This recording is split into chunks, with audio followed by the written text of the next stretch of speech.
There is a man passed out in a park in the opening credits of The Simpsons. He is holding a beer bottle. He has been holding it since 2009 in the opening of every single episode, unconscious under a pile of leaves, with his grip on the bottle completely intact. The show frames it as a quick sight gag and moves on in about 3 seconds. Nobody talks about it. The Simpsons has been running for 36 seasons, and it contains some of the most specific, honest, and quietly devastating portraits of addiction ever put on American television. Not despite being a comedy, because of it. The show hid the truth inside the jokes, and the jokes were funny enough that most people never looked at what was underneath them. Today, we are going to look. Welcome to Yellowfan. If long essays like this are your thing, subscribing is free and it helps more than you know. Let us get into it. Homer and the DUI that changed nothing. There is a moment in season 4 of The Simpsons where Homer Simpson, sitting in a courtroom after being arrested for drunk driving, is ordered by a judge to attend Alcoholics Anonymous meetings. He shows up. He sits in the circle. He listens to other people talk about their drinking. And then he tells the group that his desperation to find alcohol had gotten so bad that he had sneaked into a football stadium and eaten the dirt from underneath the bleachers just to get a taste of whatever had soaked into it over the years. The AA group kicks him out for being too extreme. That moment is funny. It is also, if you sit with it for more than a second, genuinely disturbing.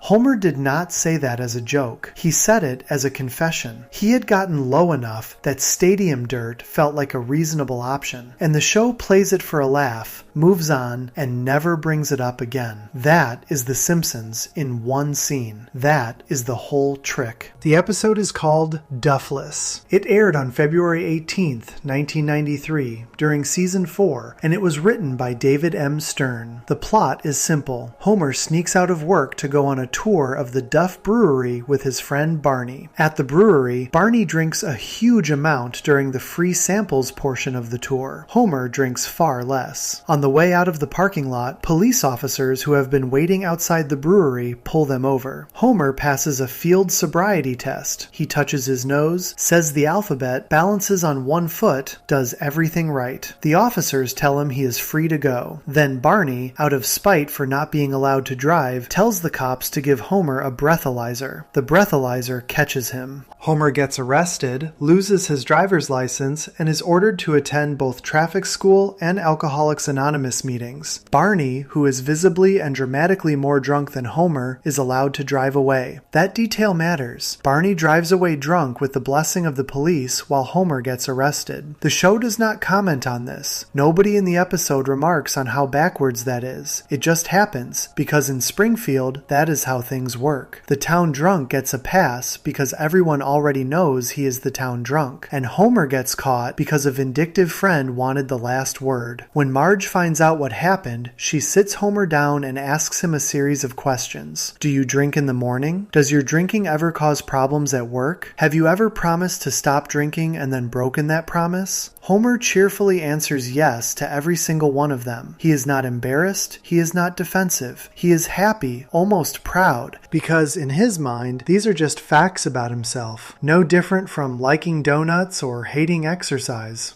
Marge does not yell. She asks Homer to go 30 days without beer.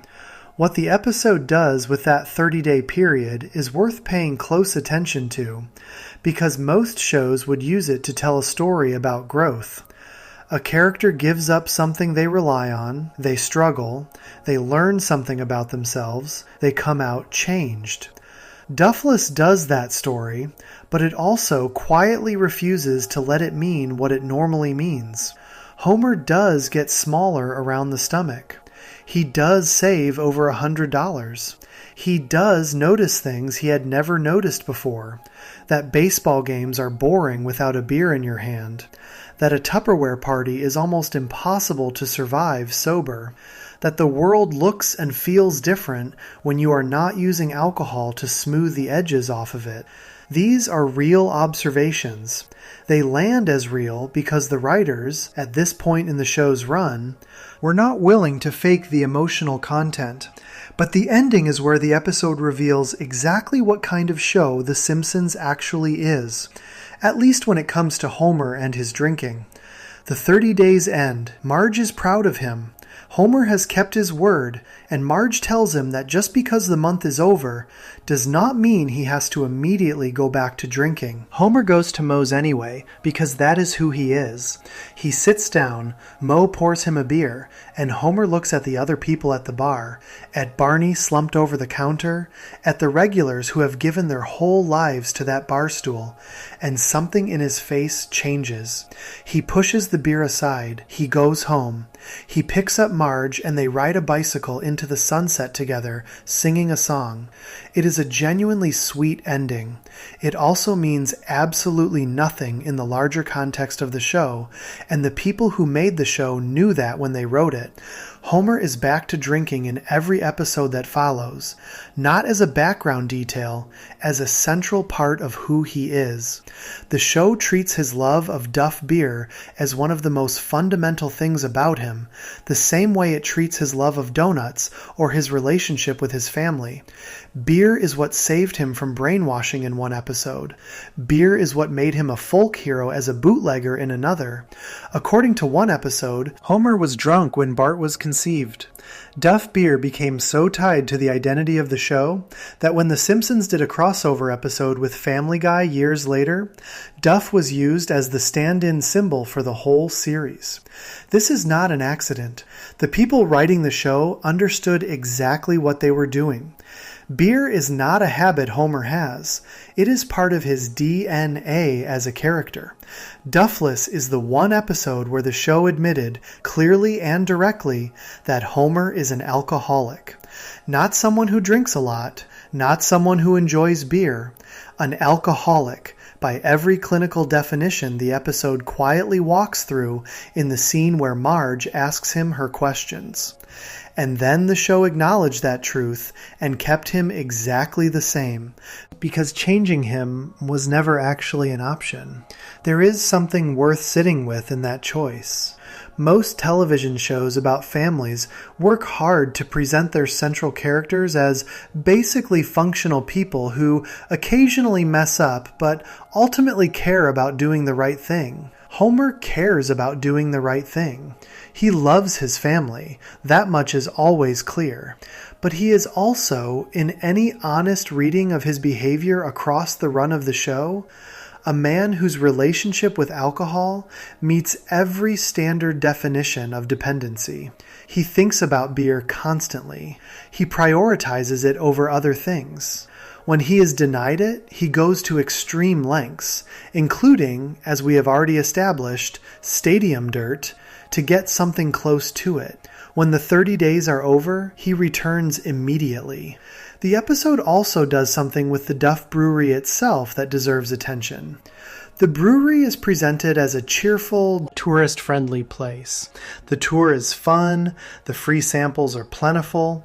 There is a moment in the episode where the camera finds a billboard outside the brewery that alternates between two messages. The first message is an anti-drunk driving warning. The second is a Duff advertisement encouraging people to drink more Duff. The same billboard, switching back and forth. The joke is that the brewery does not see any contradiction between these two things because to the brewery they are not contradictory. They are just two different pieces of advertising, one for legal protection and one for profit. Entertainment Weekly included Duffless in their list of the 25 best Simpsons episodes, specifically praising that billboard image as a sharp piece of satire about alcohol culture. The AV Club called the episode funny, compelling, and beautifully observed in its portrayal of Homer's battle with sobriety. Critics noted that the show managed to treat Homer as a genuine alcoholic while keeping a light enough touch that it never felt like a lecture. That balance, playing it for laughs while letting the real thing show through, is the skill that makes The Simpsons different from every other animated show that touched this territory. Another show would have put a title card at the end about responsible drinking. The Simpsons put Homer on a bicycle with Marge and left the rest unsaid. There is one more detail from Duffless that tends to get overlooked when people talk about it, and it is the detail that tells you the most about what the show was actually willing to say. Early in the episode, before the brewery tour, there is a flashback. It shows a younger Homer introducing a younger Barney to beer for the first time. Barney, in the flashback, is a serious student with good grades and a bright future. He drinks the beer Homer offers him, and the show cuts forward to the present, to the Barney we know, slumped at the bar, his life narrowed down to that one stool and that one drink. Homer did that. Not intentionally, not cruelly, but he handed Barney a beer, and Barney never came back from it. The show does not make a big deal out of this. It is a flashback gag, shown quickly, played for a small, uncomfortable laugh. But it is there, and the writers put it there on purpose. And what it says is that the damage alcohol does in Springfield is not just to the person drinking. It moves outward, from person to person, through the simple act of one friend offering another friend a drink. The show then ends the episode with Homer happily riding a bicycle, and Barney is back at the bar in the very next episode like the flashback never happened. That is Duffless. That is the show admitting the truth and then choosing not to do anything with it. Not because the writers were being careless, but because changing Homer's drinking would mean changing Homer, and changing Homer was something The Simpsons was never built to do. The status quo is not just a storytelling convenience in this show. It is a philosophical position. Things in Springfield stay the way they are. People do not recover. Habits do not change. The beer always comes back. There is one character, though, who came closer to actually escaping that loop than Homer ever did, who went further into the damage, who made a film about it that won a prize, who actually got sober for multiple seasons and had the animators change his hair to prove it, before the show quietly pulled him back to his stool and his mug right where they needed him. That character is Barney Gumble, and his story is darker and more honest and harder to laugh off than anything the show ever did with Homer's drinking. Section 2. Barney Gumble and the Tragedy of Temporary Sobriety. Barney Gumble is in the very first episode of The Simpsons. Not the first full season episode, the first episode ever made, the Christmas special called Simpsons Roasting on an Open Fire, which aired on December 17th, 1989. He is already at the bar. He is already drinking. He has been there, in that same spot, in some form or another, for every season the show has ever produced. Over 30 years of television, and Barney Gumble has spent most of it in the same seat at Moe's Tavern, holding the same drink, doing the same thing. That sounds like a joke. It is also, if you watch closely, one of the saddest portraits of addiction that American television has ever quietly produced, and it happened inside a cartoon that most people remember for Homer eating donuts. Here is what almost nobody talks about when they talk about Barney. Before he became the town drunk, before he became the guy who belches and falls off his stool, he was a smart kid with a real future. The show tells you this directly. In a flashback shown during the season 4 episode Mr. Plow, a young Barney is seen as a dedicated student, someone who had his whole life pointed in a clear direction.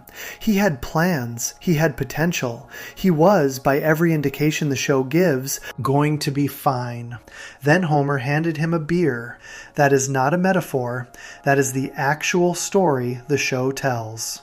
In the Duffless flashback from season 4, which was covered in the previous section, the writers specifically show Homer introducing a younger Barney to alcohol for the first time. The scene cuts forward to the present, to the Barney everyone knows, and the implication is direct. One beer, one moment, 30 years at the bar. The show uses this backstory carefully across the Golden Era seasons. It never makes Barney's alcoholism purely comedic, even when it is being played for laughs. There is always something underneath it that lands differently if you are paying attention. He is funny because of how he drinks. He is sad because of why he drinks. And the show is smart enough to keep the two things running at the same time without ever stopping to explain the difference. The moment where this balance is most visible, where the show looks straight at Barney's alcoholism and lets you see it clearly before pulling back into comedy, is Season 6, Episode 18. The episode is called A Star is Burns, and it involves Springfield hosting a film festival. The town is looking for entries. Barney makes a film. The film is called Pocahontas.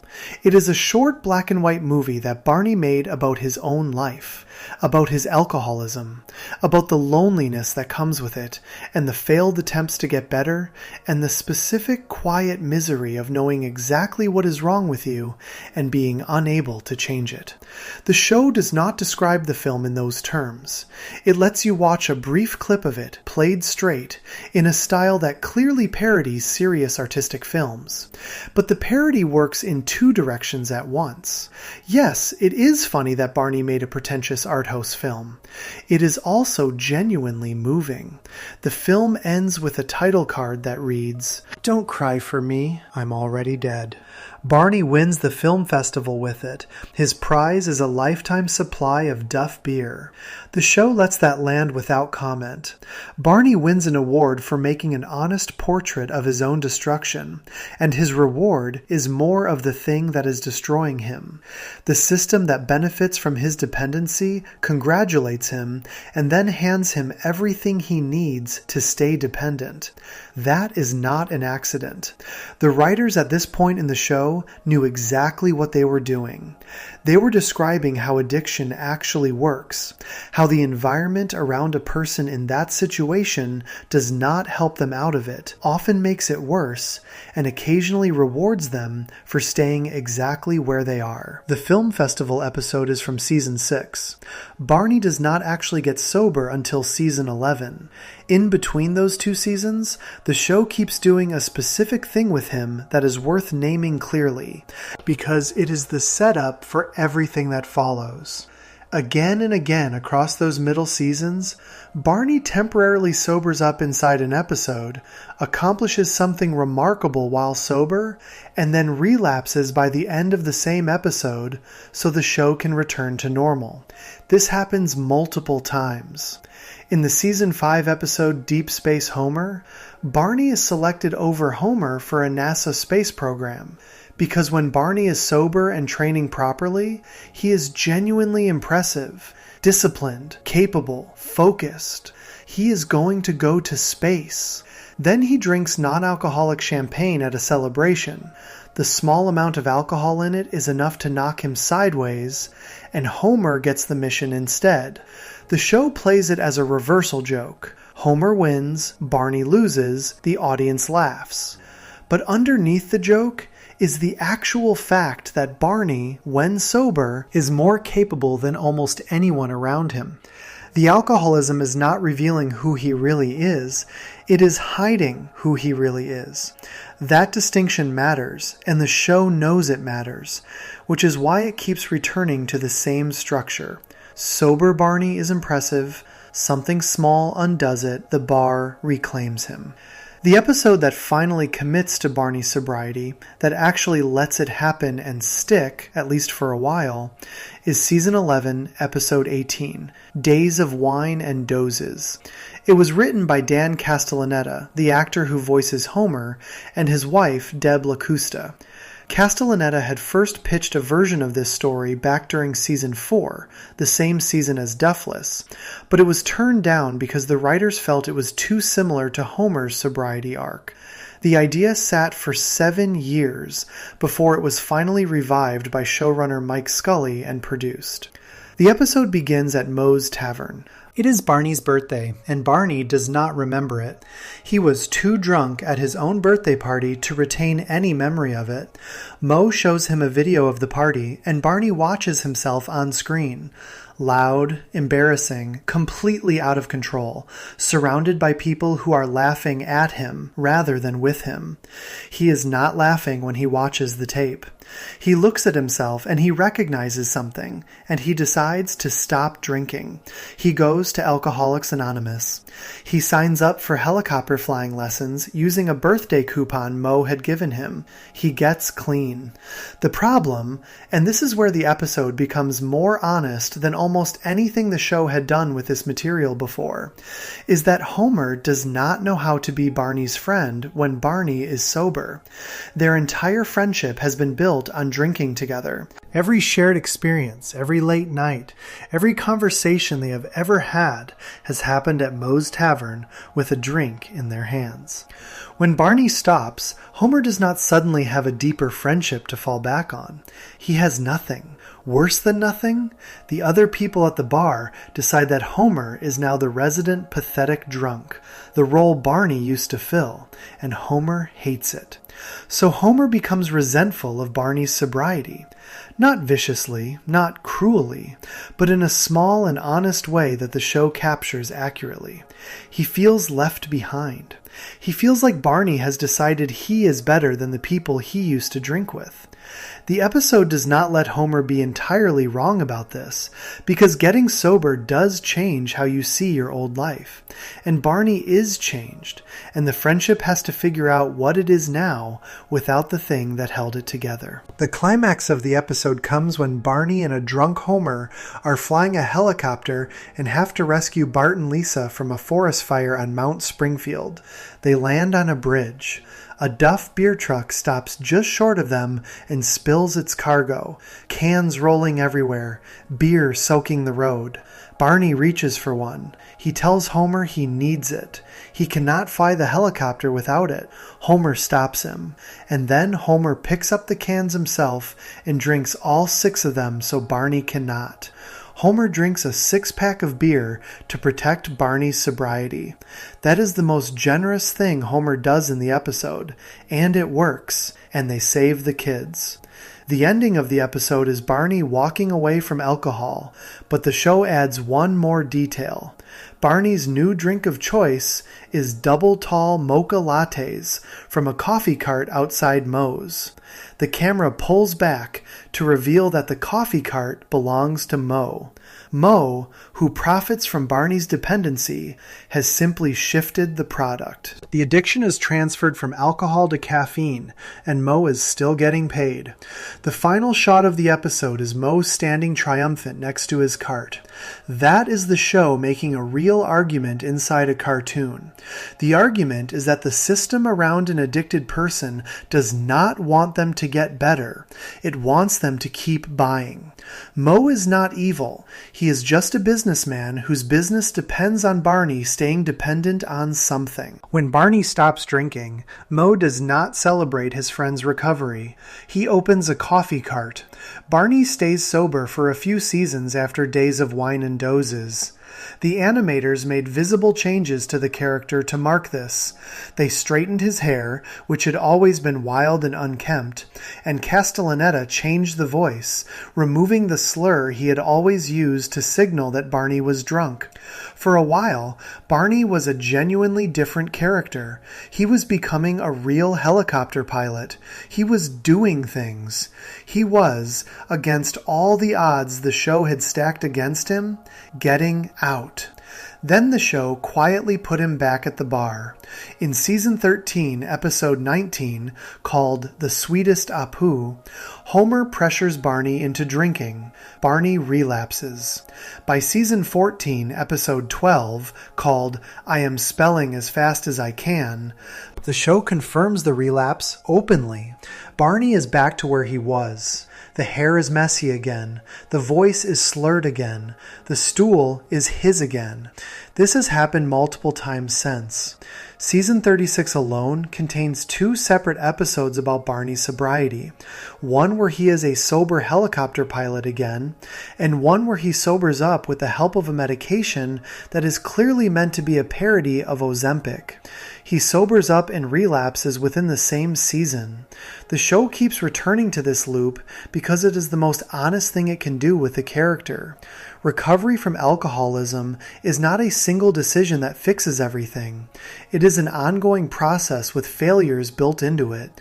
Barney keeps trying and keeps falling back, and the show, across 36 seasons, has accidentally created the most realistic depiction of that cycle in American animation. There is one more piece of the Barney story worth holding on to before moving on, and it connects back to something from the very beginning of his time on the show. In A Star is Burns, the film festival episode, the film that Barney made, Pocahontas, ends with the words, "Don't cry for me, I'm already dead." That line is played as a parody of overwrought artistic statements. It is also, within the world of the show, Barney's actual assessment of his own situation. He had already decided, by season 6, that he was not going to make it out. He was not optimistic about his own chances.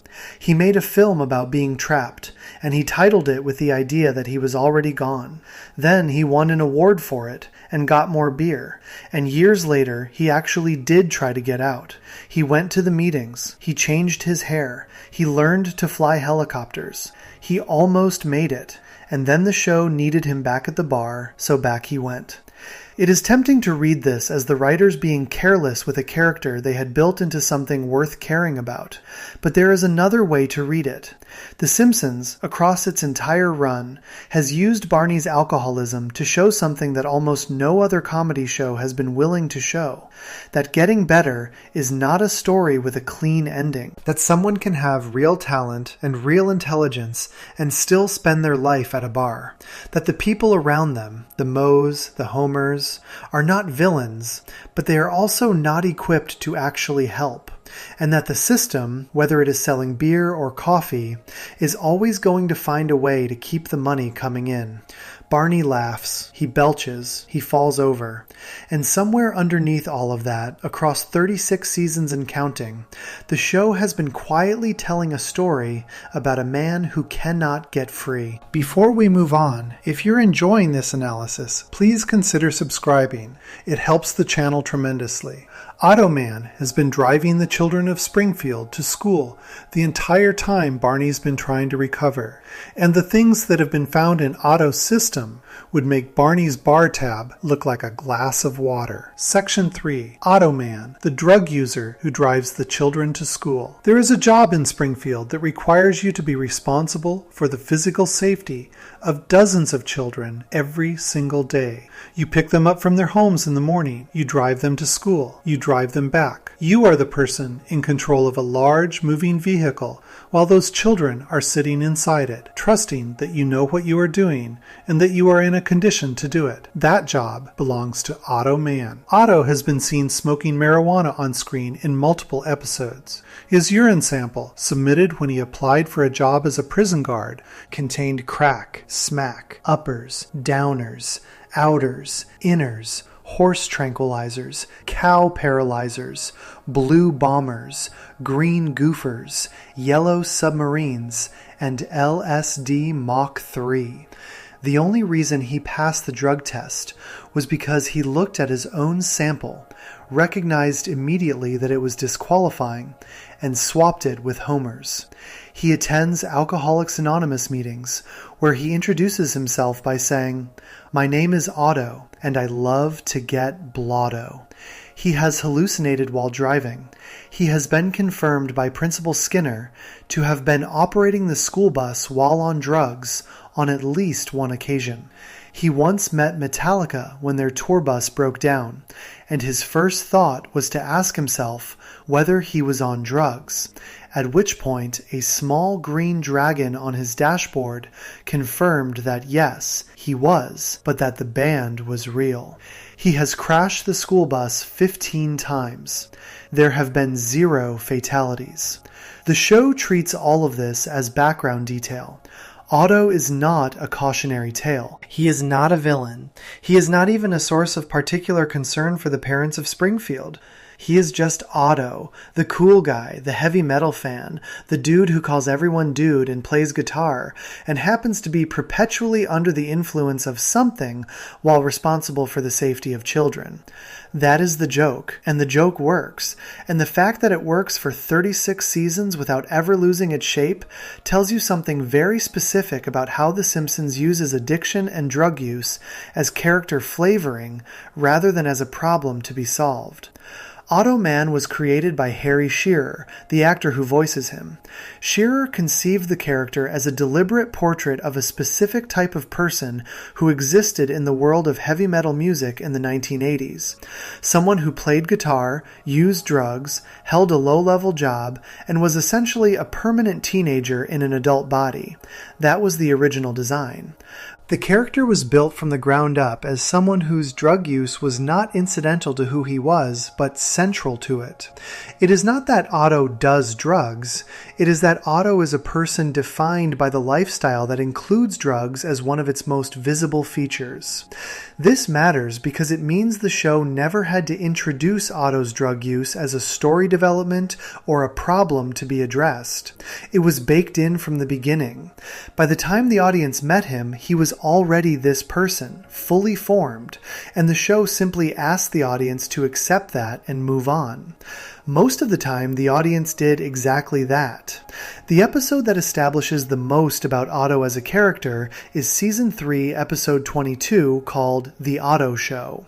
In this episode, Otto loses his job as a school bus driver when authorities discover that he does not have a driver's license.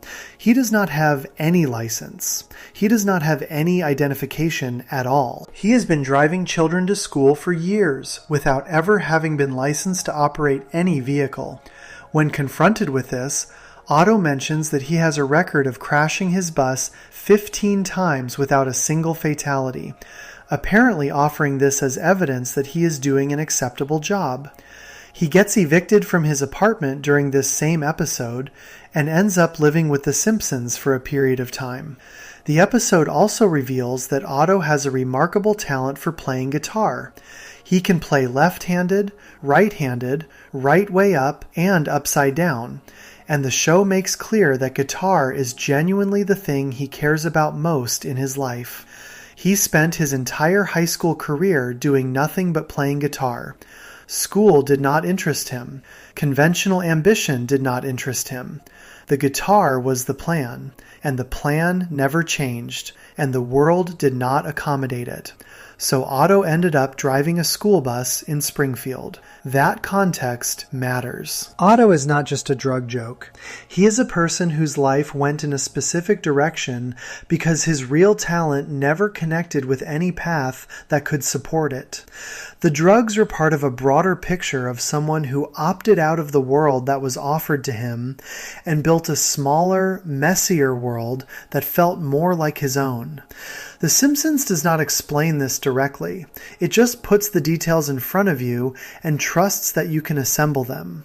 The most famous Otto drug moment in the show's run comes from Season 7, Episode 24, called Homer Palooza. This is the episode where Homer, trying to connect with young people, attends a music festival called Hullabalooza. It is a clear reference to Lollapalooza, the real touring music festival that was a major cultural event in the 1990s.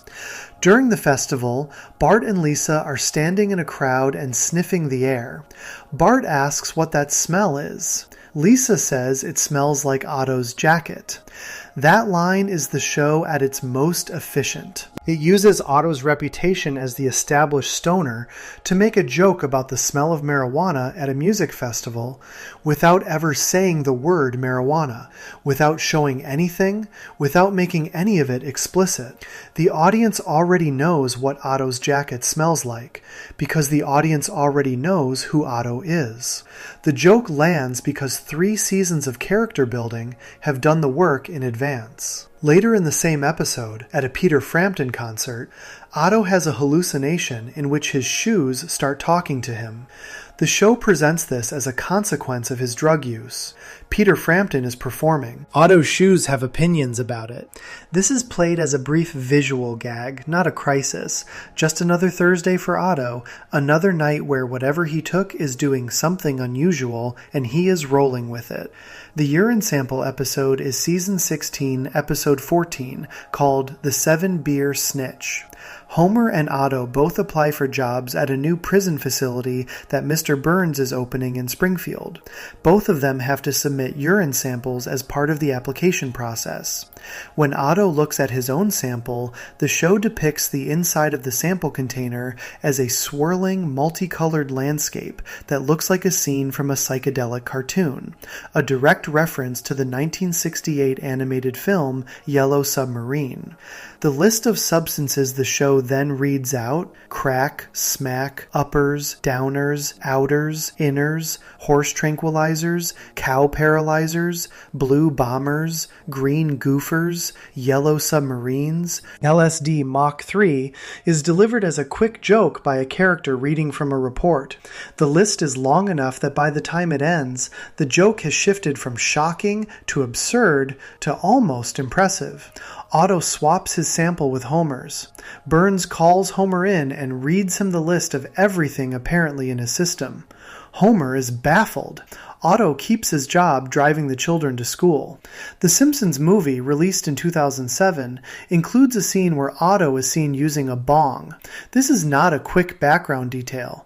It is visible enough to confirm on screen that Otto's drug use extends beyond marijuana to paraphernalia associated with heavier use. The film is rated PG-13, and the bong is in it, and nobody in the movie's story treats it as remarkable. There is another episode from Season 9, Episode 13, called The Joy of Sect, in which the residents of Springfield are drawn into a cult called the Movementarians. During a screening of the cult's indoctrination video, Otto gets restless and says out loud that the whole place reeks of the wacky tobacco, which is an old slang term for marijuana. He then tries to leave. The joke is that Otto, a person who is himself constantly under the influence of something, is complaining that a cult compound smells too strongly of drugs. He finds it excessive. Otto, of all people, finds it excessive. That is the show using Otto's established character to create a joke that only works if the audience fully accepts how deep his drug use goes. It is not enough for Otto to smoke marijuana occasionally. The joke requires the audience to believe that Otto is so thoroughly and constantly using drugs that he can walk into a room and recognize that the drug smell there is somehow more than usual. The joke assumes a baseline for Otto that is already very high and then goes higher than that. Season 22, Episode 16 is called A Midsummer's Nice Dream. It features Cheech and Chong, the famous comedy duo who built their entire career on marijuana humor. They come to Springfield for a reunion tour. Homer ends up joining Cheech on the tour when Chong temporarily quits. The episode is full of drug references throughout, and Otto is exactly the kind of character who exists in the same world as Cheech and Chong without anyone needing to explain why. He belongs there. He has always belonged there. The show put him there back in Season 1 and never moved him.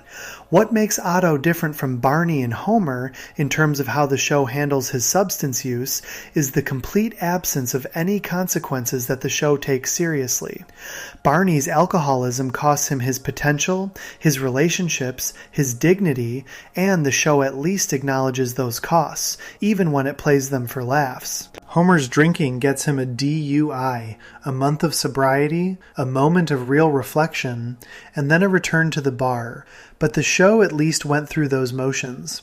Otto has never had a moment where the show stops and says, this is what his drug use has cost him. He lost his job in the Otto show, but he got it back. He has crashed the bus 15 times, but there have been no fatalities, so the show treats this as fine. His urine sample was a toxic swamp of illegal substances, but he swapped it out and kept his job. He drives while under the influence. He shows up to work in whatever condition he is in. And the children of Springfield get on that bus every morning and arrive at school, usually in one piece, and life goes on. The show is not endorsing this, but it is also not condemning it.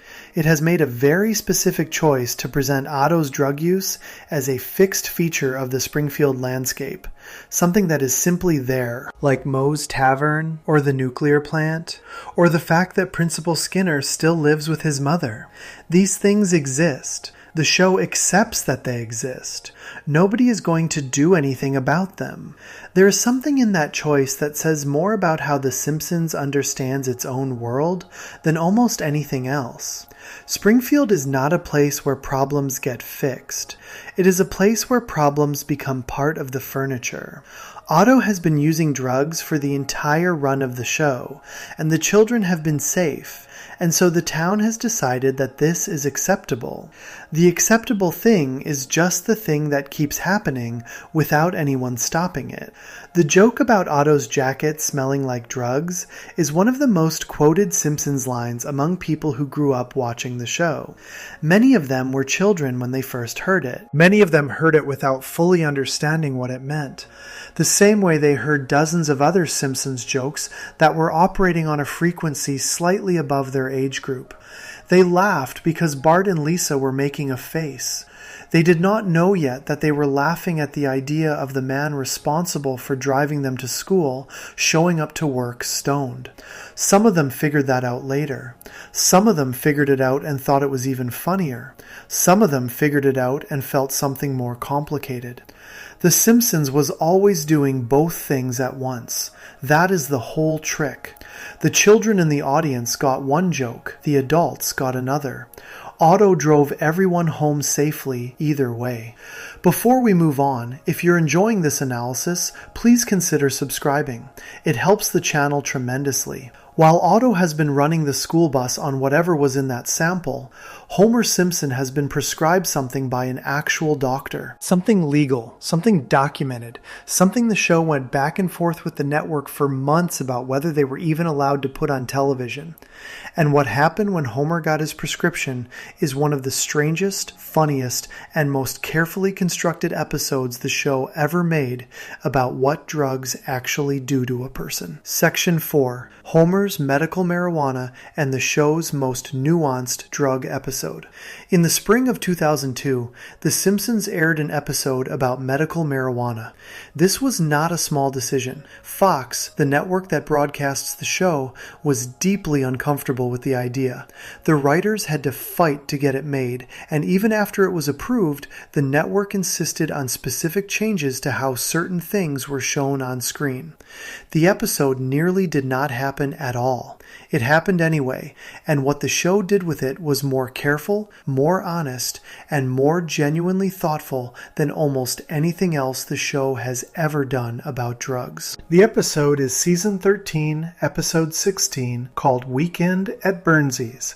It aired on April 7th, 2002. The story began as a pitch from George Meyer, one of the most respected writers in the history of the show, who wanted to make an episode about Homer getting addicted to medical marijuana. Executive producer Al Jean found the idea funny and assigned former staff writer John Vitti to write the first draft. What came out of that process was an episode that the writers themselves described as an attempt to show both the positive and the negative effects of marijuana, not to make a statement for or against it, but to let both sides exist in the same story without picking a winner. That is an unusual thing for a television show to do. Most television in 2002 that touched the subject of marijuana fell into one of two camps. Either it was a cautionary story where drugs lead to disaster, or it was a celebration of drug culture played entirely for laughs. Weekend at Burnsies did neither. It presented a person using a legally prescribed medication, showed what it actually did to him, the good and the bad, and then ended the episode without delivering a verdict. The setup is this. A large group of crows attacks Homer in his backyard. This is not a metaphor. Actual crows peck at his eyes, causing real damage. Homer goes to the doctor and is prescribed medical marijuana to deal with the pain.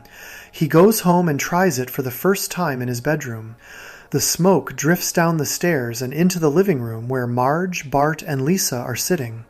Marge asks what that smell is. Lisa sniffs and says it smells like the art teacher's office. That line is doing the same thing as the Auto Jacket line from Homerpalooza, using an established reference point, the art teacher who clearly smokes marijuana, to land a joke without ever saying the word directly. The show is efficient about this. It trusts the audience to connect the dots. Homer begins using his prescription regularly, and here is where the episode does something genuinely interesting. The positive effects are shown clearly and without mockery.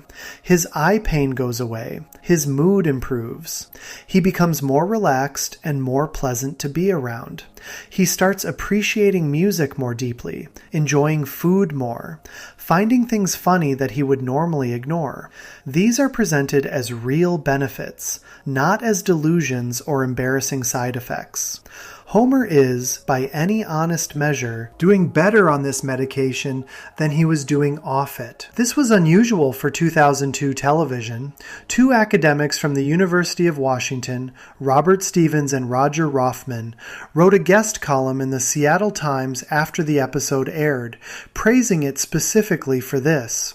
They pointed out that most television and film at that time showed drugs as having only negative effects, even though tens of millions of people in the United States used marijuana, many of them without significant harm. They wrote that Homer's experience provided an example of a more honest dialogue about both the positive and negative effects of the drug. The negative effects in the episode are also shown. Homer becomes forgetful. He makes a fool of himself at a company meeting. He develops the slow, drifting quality of attention that makes it hard to stay focused on anything important.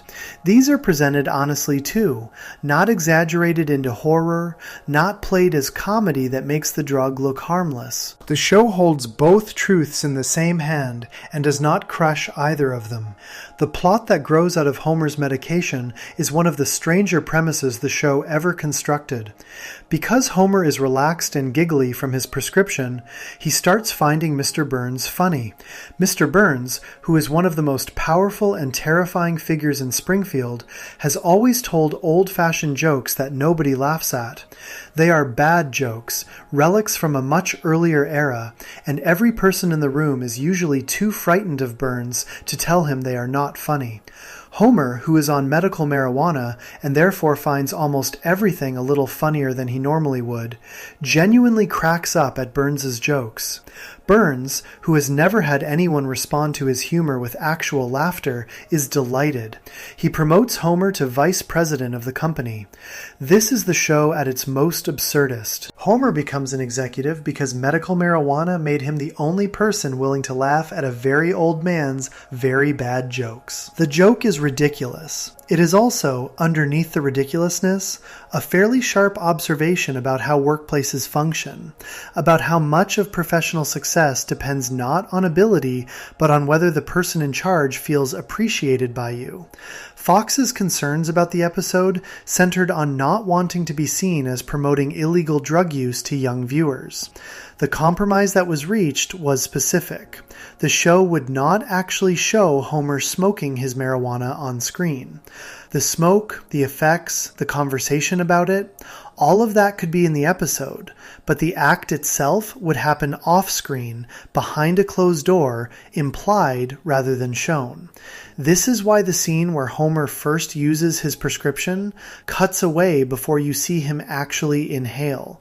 The smoke comes through under the door, and that is as far as the camera goes. Despite this concession, the network was still worried the episode would cause controversy after it aired. It did not. Nobody complained. The episode aired, was watched by its usual audience, and generated no significant backlash. This was, itself, a piece of information.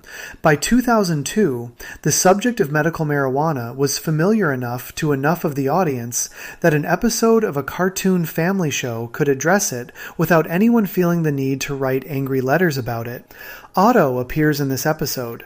He smokes marijuana with Homer. This is presented as the most natural thing in the world, because for Otto, it is the most natural thing in the world. Two people sitting together and sharing something, one of them doing it legally on a prescription, and one of them doing it because he always does it.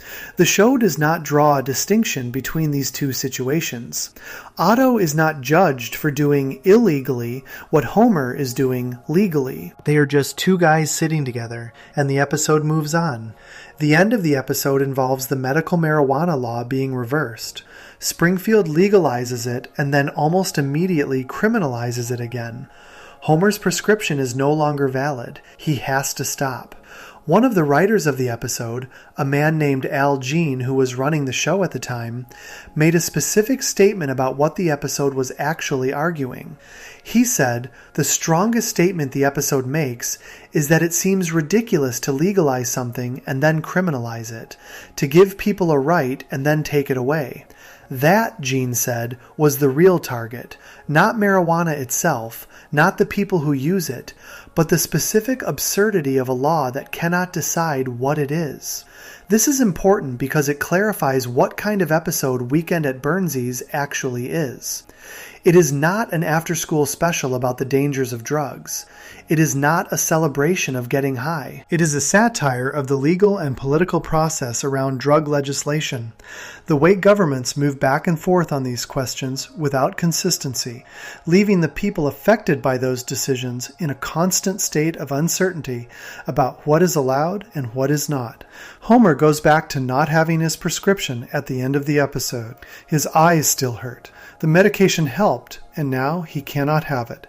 And the reason he cannot have it is a law that changed twice in the course of a single episode. The show does not play this as a tragedy. It plays it as farce. But farcical as it is, the thing being described is real. The experience of a person who found something that worked, had it taken away by policy, and is left exactly where he started. Fish, the rock band, appears in this episode as themselves. They perform their song, Run Like an Antelope, during their scene. The guitarist Trey Anastasio plays a few notes of the Simpsons theme on his guitar during the appearance, which he had apparently done at real concerts during the 1990s as a kind of signal to fans in the crowd. The show had been mentioned by name in an earlier episode called Lisa the Tree Hugger from season 12, but this was the first time the band had appeared as actual characters. Some fans of the band had debated whether the show had made any references to them before this, but the writers confirmed there had been no conscious attempts to include references to Fish before Weekend at Burnsies. The band's appearance is relevant to the episode in a specific way. Fish built a fan base that overlapped heavily with people who used marijuana. Putting them in an episode about medical marijuana was not an accident. It was the show placing the story inside a recognizable cultural world, signaling to a specific segment of the audience that the episode was aware of the community it was touching on. What is most striking about Weekend at Burnsies, when you watch it now, is how little it moralizes. The Simpsons had already made episodes where Homer's drinking was treated as a problem worth addressing, even if the show always returned him to his previous state. It had made episodes about Barney's alcoholism that were genuinely moving in places, but those episodes always had a moral shape. A moment where the show acknowledged that the thing being depicted was causing harm and that the person should probably change. Weekend at Burnsies does not have that moment. Homer's marijuana use is presented as neither better nor worse than his beer drinking. It helps him. It makes his work situation temporarily better. It makes him easier to be around. The problems it causes are manageable and mostly funny. When it ends because of a law change, not because Homer decided he should stop. There is no scene where Marge sits him down and asks if he thinks this is getting out of hand. There is no moment of clarity at the end where Homer looks at himself and decides to be better. He just runs out of legal access to his medication and goes back to his normal life. That is a more honest ending than the show usually allows itself. It does not wrap the experience in a lesson. It does not suggest that Homer is better off without it.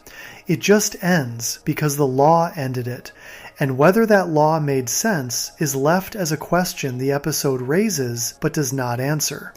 For a show on a major American broadcast network in 2002, that is a remarkable piece of restraint.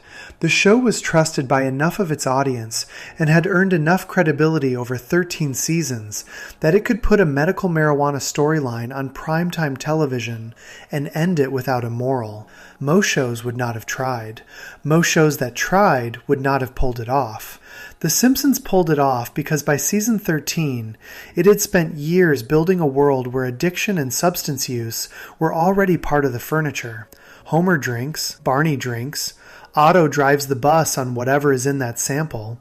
Adding a storyline about medical marijuana did not feel like the show crossing a line into new territory.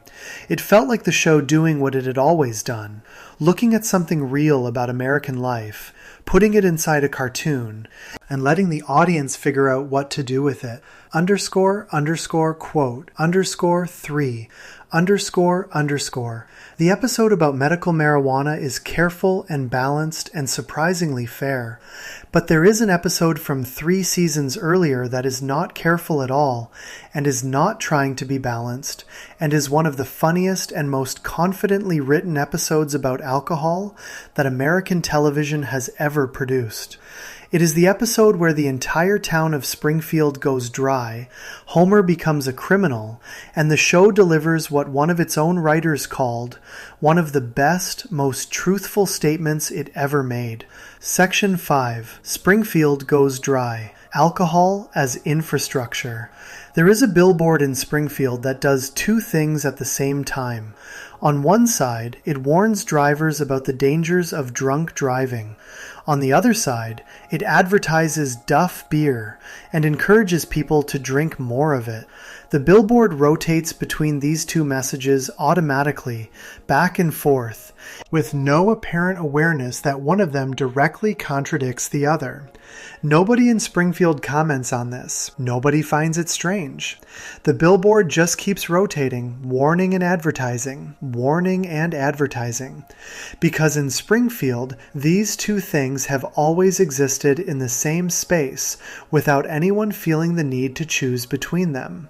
That billboard is from Duffless, which was covered earlier in this essay, but it is also the perfect image to hold in your mind while reading about Season 8, Episode 18, called Homer versus the 18th Amendment, because that episode is the billboard made into a full story.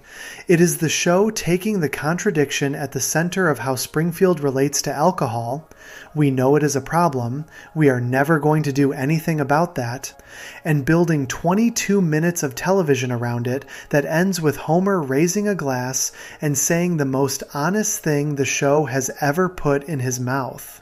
The episode aired on March 16, 1997, one day before St. Patrick's Day. It was written by John Swartzwelder, who is widely considered one of the greatest writers in the history of the show, and who had a very specific style, dense with jokes, confident in its comedy, willing to take a premise to its most extreme logical conclusion without apology. It was directed by Bob Anderson. Dave Thomas guest starred as Rex Banner, a federal officer brought in to enforce the law.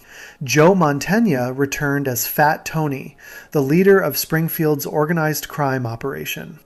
The setup begins on St. Patrick's Day itself. Springfield is celebrating. Everyone is drinking.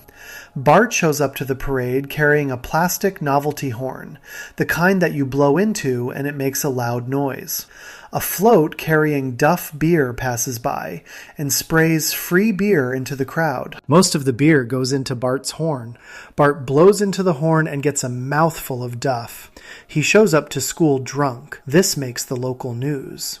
A group of women in Springfield, horrified by what happened, goes to the mayor and demands that alcohol be banned. Mayor Quimby, who is always more concerned with political survival than with anything else, agrees to look into it. The town's official record keeper goes through old documents and finds something remarkable. Springfield has had a law banning alcohol on the books for 200 years. The law was passed and then forgotten. Nobody enforced it. Nobody repealed it. It just sat there, buried in paperwork, technically in effect for 2 full centuries without anyone knowing. Quimby, not wanting to be seen as soft on the issue during an election year, declares that the law will now be enforced. All alcohol in Springfield is immediately banned. Beer barrels are buried in the town dump. The Duff Brewery, which attempts to pivot by releasing a non-alcoholic version of its beer, goes bankrupt almost immediately. The show treats this as a joke, but the insight inside the joke is precise. The writers understood that the entire customer base for Duff was drinking it to get drunk, not because they liked how it tasted. Take away the alcohol, and there is nothing left to sell. When Prohibition hits Springfield, several people faint. The show lists them: Homer, Moe, Barney, and Dr. Hibbert's wife, Bernice. These are not people who simply enjoy a drink on occasion. These are people whose physical response to being told alcohol is now banned is to lose consciousness. The show plays it fast, as a sight gag, but what it is describing is a town where alcohol dependency is so common that a significant portion of the population cannot process its removal without their bodies giving out. The organized crime operation, led by Fat Tony, moves immediately to fill the gap. Fat Tony bribes the police force to look the other way. Moe reopens his bar, disguised now as Moe's Pet Shop, and the drinking continues underground. Springfield has been dry for approximately 1 afternoon before the illegal alcohol supply is fully operational. Then the women who demanded prohibition in the first place raid Moe's Pet Shop and find Chief Wiggum inside, drunk and dancing. This is the man who is supposed to be enforcing the law. He is the most visibly intoxicated person in the building. The women are furious. They demand a replacement. The town sends for Rex Banner. Rex Banner is a federal agent. He is humorless, efficient, and completely committed to stopping the illegal alcohol trade in Springfield. He is presented as a parody of Elliot Ness, the real federal agent who famously went after illegal alcohol operations during the actual Prohibition era in the United States in the 1920s and 1930s. The television show The Untouchables, which dramatized Ness's story, is the direct inspiration for Banner and for much of the episode's structure. Even the episode's narrator is styled after Walter Winchell, a famous radio personality who narrated The Untouchables television show. Banner is played entirely straight. He does not do comedy the way the other characters in the episode do comedy. He is rigid, formal, and genuinely threatening within the world of the episode. When he arrives in Springfield and takes over from Wiggum, the illegal alcohol trade actually slows down. People are nervous. The speakeasy at Moe's Pet Shop becomes more careful. Banner is, in the context of this ridiculous situation, actually good at his job. Homer, meanwhile, has been quietly furious since Prohibition began. His response to losing access to beer is not panic or despair, it is problem-solving. Homer and Bart sneak out to the town dump at night and dig up the buried Duff barrels. They transport the beer back, and Homer devises a system to get it to Moe's without being caught.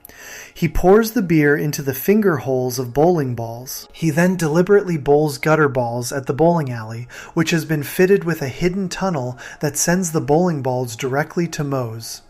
Moe receives the balls, extracts the beer, and the speakeasy stays supplied. This plan works. It is intricate, clever, and requires a level of sustained effort and creativity that Homer almost never applies to anything in his actual job. Marge, when she discovers what he is doing, is impressed. She is not happy about the law breaking, but she cannot pretend she is not impressed by the engineering involved. Lisa questions whether Homer should be breaking the law, even if the law is silly. The episode gives Lisa this concern, and then has the rest of the family essentially tell her to be quiet quiet about it. She is sent to her room. The media figures out that someone is illegally supplying Springfield with alcohol. They give this person a nickname, the Beer Baron. Homer, who is the Beer Baron, is thrilled by this. He starts enjoying the identity as much as the operation.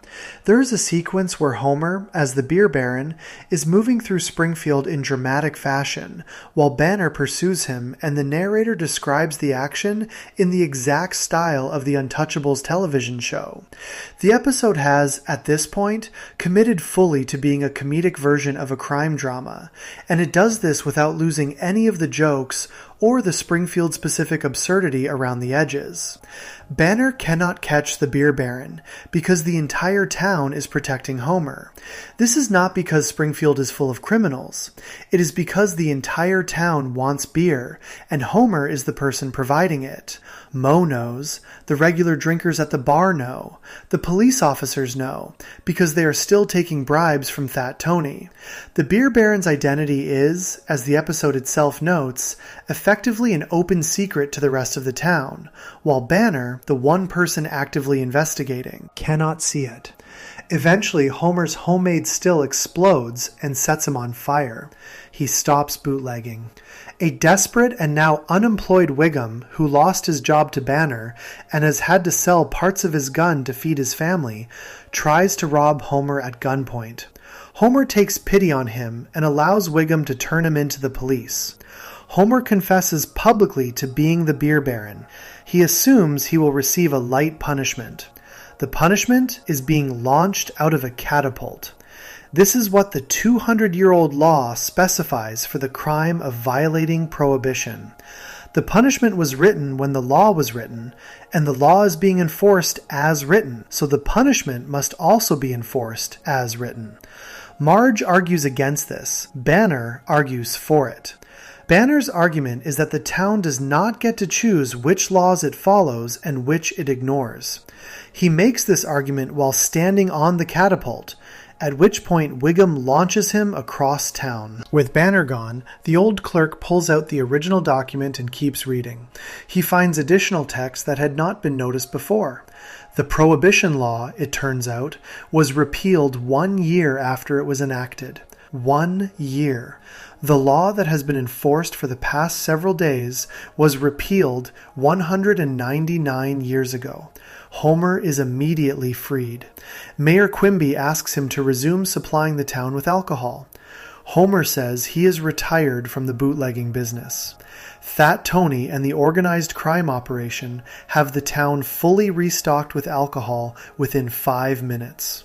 Homer raises a glass and delivers the line that writer Josh Weinstein later called one of the best and most truthful statements the show has ever made. The line is, "To alcohol, the cause of and solution to all of life's problems." That line has been quoted thousands of times since 1997. It appears on merchandise, in articles, in conversations between people who love the show. It is funny because Homer means it as a toast, and it lands as a toast. It is also, in 8 words, the most accurate summary of how The Simpsons has always treated alcohol across its entire run. Alcohol causes problems for Homer, for Barney, for Otto, for Springfield as a whole. Alcohol also solves problems. It is how Homer relaxes, how Barney copes, how Moe stays in business, how the town processes stress and celebrates and mourns and passes time. The show has never pretended that alcohol is simply bad. It has also never pretended that alcohol is simply harmless. The line captures both of those things at once and wraps them in a toast. The Daily Telegraph named Homer versus the 18th Amendment one of the 10 best Simpsons episodes ever made. Robert Canning of IGN gave it a 9.8 out of 10 and called it his favorite episode of the entire series. The Toronto Star described it as one of the classic episodes directed by Bob Anderson. These are critics who are responding, at least in part, to how efficiently the episode manages to be a genuine comedic story, a sharp piece of political satire, and a cultural observation about America's complicated history with alcohol, all within 22 minutes. The episode is based on real history. The 18th Amendment to the United States Constitution was the actual law that banned alcohol across the entire country starting in 1920. The era that followed, known as Prohibition, lasted until 1933, 13 years during which alcohol was illegal, and the illegal alcohol trade became one of the most profitable criminal enterprises in American history. The Simpsons writers had thought for years that it was strange they had never made an episode about Prohibition, given how many stories about alcohol the show had told. When they finally made one, they made it in Springfield, which meant they could take the history of the 1920s and run it through the specific absurdity of their fictional town and see what came out the other side. What Came Out the Other Side is an episode that makes a very specific argument. The argument is not that alcohol is good or bad. The argument is that banning something that a community depends on does not make the dependency go away. It just drives it underground, makes it more expensive, and creates an entirely new class of criminals out of people who were previously just customers. Springfield banned alcohol, and within hours had a functioning illegal supply chain. Fat Tony was already in position. The police were already bribable. The town already knew what it needed and found a way to get it. This is, stripped of the comedy, a fairly serious observation about how Prohibition actually worked in American history. The writers of the episode took that history seriously enough to do it right, which is why the parody of The Untouchables works. They understood the thing they were parodying well enough to play it straight while making it funny, and the two approaches reinforced each other rather than canceling each other out. The episode ends with alcohol returning, Homer getting back on his bicycle, and Springfield settling back into its normal rhythms. Moe's is open, the beer is flowing, the billboard is rotating, nothing has changed. Nothing was ever going to change. The cause of and solution to all of life's problems is available again, and everyone in Springfield is deeply relieved. That relief is the point. Springfield does not want to be free of alcohol. It wants access to alcohol. Those are two very different things, and the show has always known the difference. Before we move on, if you're enjoying this analysis, please consider subscribing. It helps the channel tremendously. But Springfield's relationship with alcohol is not the only addiction story the show has been quietly telling across its golden era seasons. There is a character who has never been associated with drinking, who nobody would expect to be the subject of an addiction storyline, who represents the show at its most surprisingly dark. She found a quarter on a casino floor. That quarter cost her everything. Section 6. Marge's gambling addiction and the show's sharpest addiction portrait. Marge Simpson does not drink. She does not smoke. She does not use drugs. She is, by every visible standard the show establishes across its earliest seasons, the person in Springfield who has the most control over herself. She is the one who notices when things are going wrong. She is the one who sits Homer down and asks him the hard questions about his drinking. She is the one who holds the family together when everyone else is falling apart, which, in the Simpson household, is a full-time occupation with no days off. This is exactly why what happens in Season 5, Episode 10 hits the way it does. The episode is called Springfield with a $sign in place of the S, and the full title underneath is, or How I Learned to Stop Worrying and Love Legalized Gambling. It aired on December 16, 1993. It was written by Bill Oakley and Josh Weinstein and directed by Wes Archer. The title is a reference to the 1964 film Dr. Strangelove, which used a similarly long and jokey subtitle. The episode was inspired by a real newspaper article that Oakley found about a town in Mississippi that was considering introducing riverboat gambling as a way to bring money into a struggling economy. Oakley and Weinstein also wanted to write an episode that showed how genuinely bad Springfield was as a place to live, so the whole first section of the story is dedicated to showing just how run down and miserable the town has become before the casino arrives. The town's economy is failing. Mayor Quimby holds a meeting to hear ideas. Principal Skinner suggests that legalized gambling has helped other struggling towns recover financially, and that Springfield should try it. Everyone agrees. Even Marge agrees, which the episode notes specifically because Marge is usually the person who objects to things like this. She does not object this time. She is fine with it. The casino is approved. Mr. Burns, who is the only person in Springfield with enough money to build one, constructs the casino. Homer gets a job there as a blackjack dealer, which the episode describes as his lifelong dream. He is a terrible blackjack dealer. He is so bad at it that everyone who sits at his table always wins, which means the players love him even as the casino loses money on every hand he deals. Homer is happy. The casino is functioning. Springfield has money coming in. Marge goes to the casino one evening while she waits for Homer's shift to end. She is sitting alone, not doing anything in particular, when she notices something on the floor near her feet, a quarter. She picks it up, walks over to a slot machine because she is standing right next to one, and puts the coin in. She wins. The episode does not make a huge deal out of this moment. It does not slow down. It does not add dramatic music. Marge wins a small amount of money from a slot machine, and the show moves forward. But the next time we see her, she is at the slot machine again, and the time after that, and the time after that. What happens to Marge across the rest of the episode is the most quietly disturbing addiction storyline the show ever told, and it is disturbing specifically because of how accurate it is. Marge does not become wild or out of control. She does not get loud or embarrassing the way Barney gets loud and embarrassing. She does not start making bad jokes or crashing vehicles or swapping urine samples. She becomes still. She sits at the slot machine and she pulls the lever and she watches the reels and she does it again and again and again. One critic who wrote about this episode described what happens to Marge as the gambling making her totally blank, shutting down her awareness of anything happening around her and removing whatever drive or feeling she had about anything outside of the compulsion to keep pulling that lever.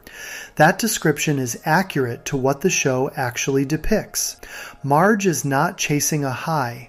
She is not having fun. She gives a small, pleased sound when she first wins and tells Homer excitedly that she won $60 in a single night. But after that early buzz, the joy disappears. What is left is the pull, the sitting, the watching, the doing it again.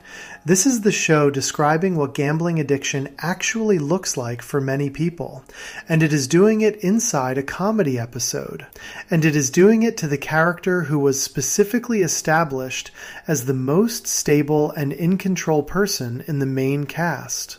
That choice is not an accident. The writers picked Marge for this story because Marge was the last person you would expect it to happen to, and addiction does not care about your expectations. The consequences accumulate quickly. Marge stays at the casino for multiple days in a row. She stops going home at a normal time. She stops making sure the family has food. She stops keeping track of what the children need. Homer, Bart, and Lisa are left to manage on their own, which they do very badly. They make terrible meals. The laundry does not get done.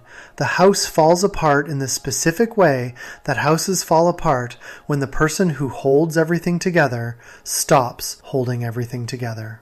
The most significant consequence is what happens with Lisa. Lisa has a geography project coming up for school, a pageant where the students each dress as a different American state. Marge had promised to help Lisa make a Florida costume. Lisa is counting on this. She has been planning for it. The deadline arrives and Marge has not come home from the casino. Homer tries to make the costume himself, which results in a shapeless, badly constructed outfit with the word Florida spelled wrong on it.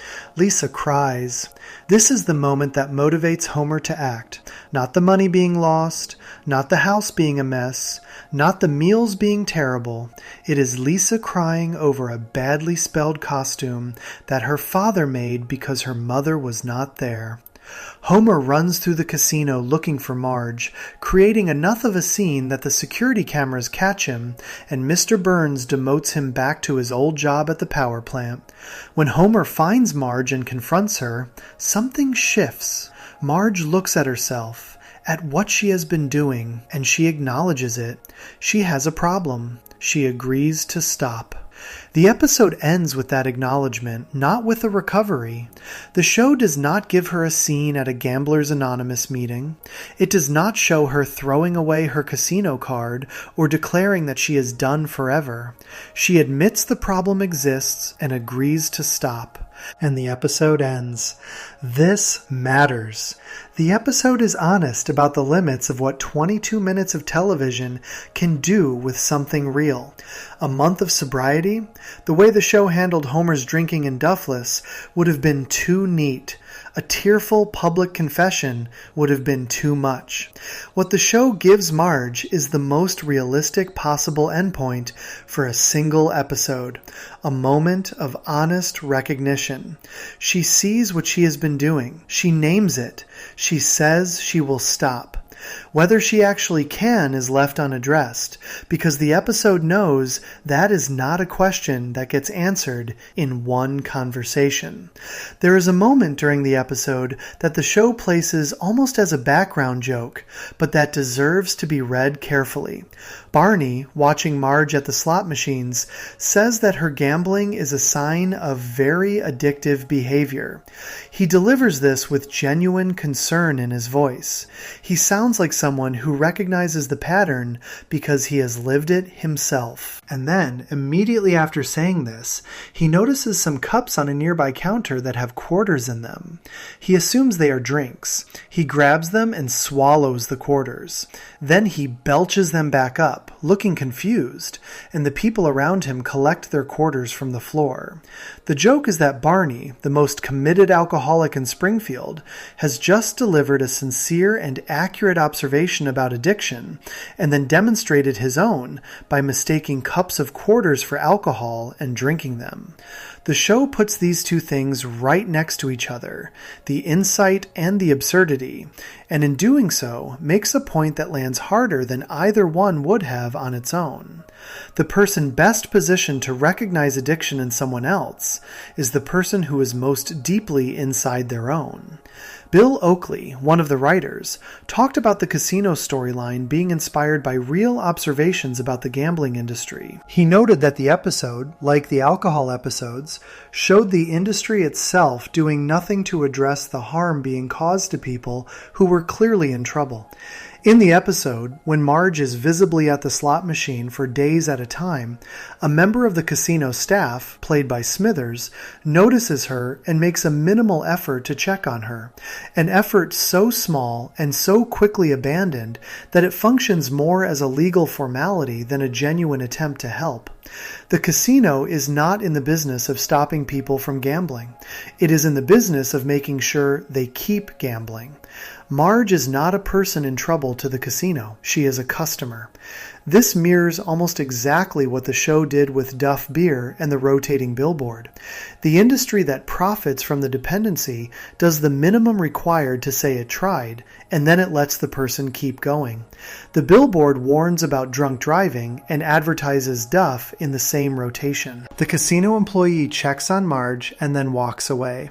The structure is the same because the problem is the same. Marge's gambling addiction is also significant because of what it does to the family dynamic that the show had spent 5 seasons establishing. The Simpson family works in a very specific way because Marge is always there. Homer is unreliable. Bart is chaotic. Lisa is self-sufficient but still needs support. Maggie cannot do anything on her own. The The thing that keeps all of this from collapsing is Marge, who is present and attentive and willing to do the enormous amount of invisible work that keeps a household running. The episode shows you what happens when that invisible work stops. The family does not collapse dramatically, it just slowly gets worse. The meals get sadder, the clothes get dirtier, the homework does not get checked, the costume does not get made. This is, again, an accurate picture of what happens in families where one person's addiction removes them from their regular role. The damage is not usually sudden or dramatic. It is gradual and accumulating, made up of small failures that add up to something much larger over time. The Simpsons shows this in 22 minutes without ever making it feel like a documentary, because it keeps the comedic engine running underneath. Homer making the terrible Florida costume, the misspelled state name, the chaos of the poorly fed household, while the real emotional weight builds underneath. The episode received strong reviews when it aired.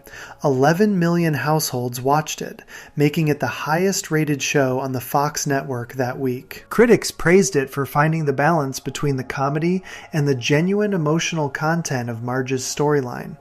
The show had done addiction before, but always with Homer or Barney, characters whose dependency was already established and expected.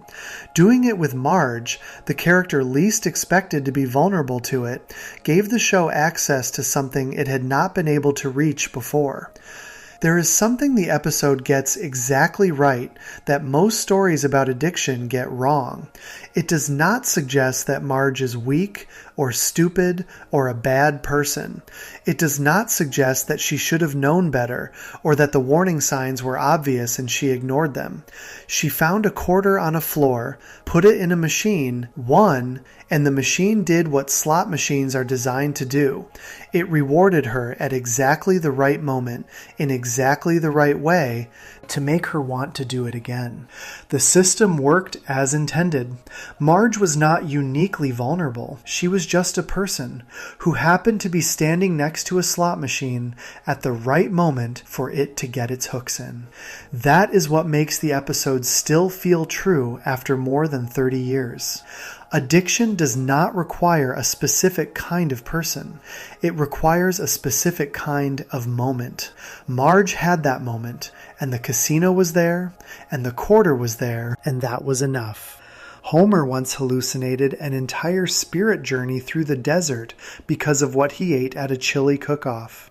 He met a coyote with the voice of Johnny Cash. He found the meaning of his marriage inside a lighthouse at the edge of a psychedelic landscape. And the show used all of that to say something real about the experience of being altered, about what it feels like when something you ate or drank or smoked takes your regular mind away and shows you a different version of the world entirely. _quote_5__. That episode is next. Section 7. Homer Trips, El Viaje, and the show's psychedelic peak. There is a sequence in Season 8 of The Simpsons that does not look like anything else the show has ever produced. The backgrounds are not yellow and blue and the flat colors of Springfield. They are deep purples and burning oranges and shifting desert landscapes that seem to breathe and move. The lines are different. The shapes are different. The whole visual grammar of the show, the thing that makes a Simpsons frame immediately recognizable as a Simpsons frame, has been replaced by something stranger and more beautiful and genuinely unsettling in the best possible way. A pyramid rises out of the sand and turns out to be a pro shop. A lighthouse keeper is a machine. A coyote with the voice of Johnny Cash walks beside Homer through a world that does not follow any of the normal rules. The episode is Season 8, Episode 9, called El Viaje Misterioso de Nuestro Homer, which translates from Spanish as The Mysterious Voyage of Our Homer. It originally aired on January 5, 1997. It was written by Ken Keeler and directed by Jim Reardon. Time magazine later ranked it 7th on their list of the 10 best Simpsons episodes ever made, chosen by people who study and write about the show professionally. One critic at a website called Crave Online named it the best episode of the entire series across all seasons. The episode does not involve alcohol, it does not involve marijuana or any illegal substance. What it involves is chili peppers, specifically the hottest chili peppers ever depicted in any piece of fiction, called the merciless peppers of Quetzalcoatlanango, which Chief Wiggum describes as being grown deep in the jungle by the inmates of a Guatemalan insane asylum. These peppers are so hot that the only way to eat them is to coat your mouth and throat with a protective layer of something, Homer uses candle wax, before you consume them. If you eat them without protection, or if you eat enough of them with protection, your body reacts as though it is experiencing something far beyond what it was designed to handle. Homer eats 5 of them in a row. What happens next is the most visually remarkable sequence the show has ever animated, and the story behind how it was made explains why it looks so different from everything around it. The episode was first pitched during season 3 of the show by a writer named George Meyer. Meyer is one of the most respected writers in Simpsons history and is credited by many people who worked on the show as being the person most responsible for the specific voice and sensibility of the Golden Era episodes. He wanted to make an episode about a mystical voyage, about a character going on a journey through a surreal landscape and encountering a spirit guide who helps them understand something true about their life. Meyer had a specific reason for not wanting to use drugs as the thing that triggers the voyage. He wanted the journey to feel genuine and meaningful, rather than like a drug trip, so he decided to use something real and legal and accessible, very hot food, to trigger the altered state instead. Most of the writing staff at the time thought the idea was too strange for where the show was in season 3. Matt Groening, who created the show, also felt it was not quite right for that period. The pitch was set aside. It sat for 5 years. Bill Oakley and Josh Weinstein, who were running the show during season 8, found the old pitch and decided the show had evolved enough by that point to handle it. They assigned Ken Keeler to write it. The hallucination sequence that results from Homer eating the peppers was animated almost entirely by David Silverman, who was the animation director. Silverman made a deliberate decision not to send this sequence to the studio in South Korea that handled most of the show's animation. Every episode of The Simpsons goes through a process where the American team produces the drawings and the South Korean team does a large portion of the detailed animation work. Silverman wanted the hallucination sequence to look exactly as he imagined it, and he was not willing to risk that it might come back looking different from what he had in his head, so he animated most of it himself. The result is visible on screen. The hallucination sequence has a quality that is immediately recognizable as different from the rest of the episode and different from the rest of the show. The coyote, which is Homer's spirit guide through the voyage, was drawn intentionally in a more angular and unusual way than the regular characters. The animators wanted it to look otherworldly, like something that does not belong in the normal Simpsons universe, which is exactly what a spirit guide in a hallucination should look like. The backgrounds in the sequence use what are called rendered backgrounds, a technique that gives the images a softer and more dreamlike quality than the flat painted backgrounds of the regular show. The colors were chosen to feel warm and strange at the same time, the kind of landscape that is beautiful from a distance and disorienting up close. Johnny Cash provided the voice of the spirit coyote. Cash was already, by 1997, one of the most recognized voices in American music, deep and unhurried and carrying the weight of a long life behind every word. The casting was intentional. The coyote needed to sound like something wise and a little dangerous and deeply patient, and Cash's voice does all 3 things without trying. IGN ranked his appearance as the 14th best guest performance in the show's history. He was also included on multiple other lists of the best Simpsons guest stars ever. including one by AOL and one by The Times. The setup for the hallucination requires some attention because the episode is not simply about Homer eating spicy food and seeing things. The episode is about Homer's marriage, and the peppers are the mechanism by which the show gets to the emotional truth it wants to tell. Marge has been trying to keep Homer away from the annual Springfield Chili Cook-Off. She has cut the advertisement out of the newspaper. She has disconnected a phone call between Homer and his friend Lenny. She has smoked a cigarette inside the house to try to cover the smell of the cook-off drifting across the city, which she knows Homer will recognize. The reason Marge is doing all of this is that Homer got very drunk at the previous year's cook-off and made a significant embarrassment of himself and the family. She does not trust him to go without drinking this time. Homer agrees to go sober. He promises not to drink. Marge lets him attend. At the cook-off, Homer walks from booth to booth, sampling everyone's chili. He is, it turns out, famous in Springfield for his ability to handle extremely spicy food. He goes through every entry without flinching, which frustrates the other participants. Then he arrives at Chief Wiggum's booth. Wiggum has prepared something specifically designed to defeat Homer: the Guatemalan insanity peppers. Homer grabs one and bites into it. The heat is extreme enough that he immediately starts looking for anything to drink, grabs a tray of beers, and Marge catches him. He has not actually drunk any of the beer. He was using it to cool his mouth, not to get drunk. But Marge sees him with beer and assumes the worst, and walks away furious. Homer, now determined to prove himself, sits down alone and figures out that if he coats his mouth with candle wax from a nearby candle, he will be able to eat the peppers without the heat affecting him. Ralph Wiggum, who is a small child, watches Homer about to drink the liquid wax and warns him that he does not want wax in his mouth.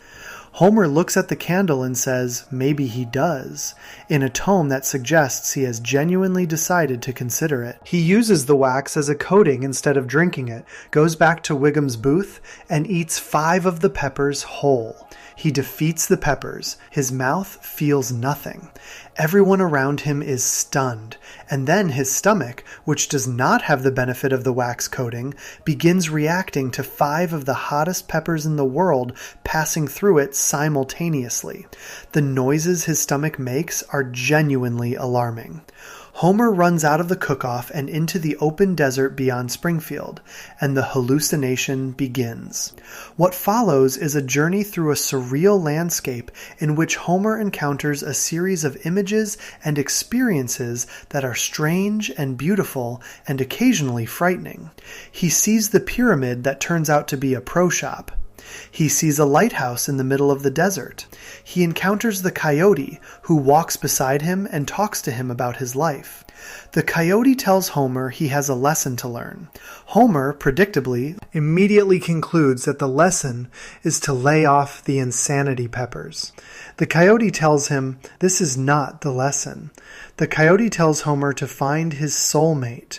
This is the real heart of the episode. Homer, walking through a hallucination induced by extremely spicy food, is being guided toward a question about his marriage. He and Marge have been fighting. He felt accused of planning to drink when he had not been planning to drink. She felt justified in being suspicious given his history. The pepper voyage removes Homer from his regular way of thinking and puts him somewhere outside his normal patterns, where he can hear something he might not be able to hear in an ordinary conversation. The coyote tells Homer something important. When Homer asks the coyote what he should do, should he meditate? Should he give up his possessions? Should he change his life in some dramatic way? The coyote tells him that if anything, he should get more possessions. Then it bites Homer on the leg and says, "It is sorry. It is a coyote. It cannot help it." This moment is funny. It is also the episode refusing to let the spirit journey become too serious or self-important. The coyote is wise, and it is also an animal that bites things. Both of these are true at the same time. Homer wakes up on a golf course in the morning, having apparently lain unconscious outside through the night while his hallucination played out. He does not know where he is. He goes to a convenience store and buys a map to find his way home. The episode's production notes include the detail that this specific plot point, waking up on a golf course with no memory of getting there, was based on something that actually happened to a friend of one of the producers. That person had been drinking, blacked out, and woke up on a golf course in a different state. Homer's version is caused by chili peppers rather than alcohol, but the experience is identical.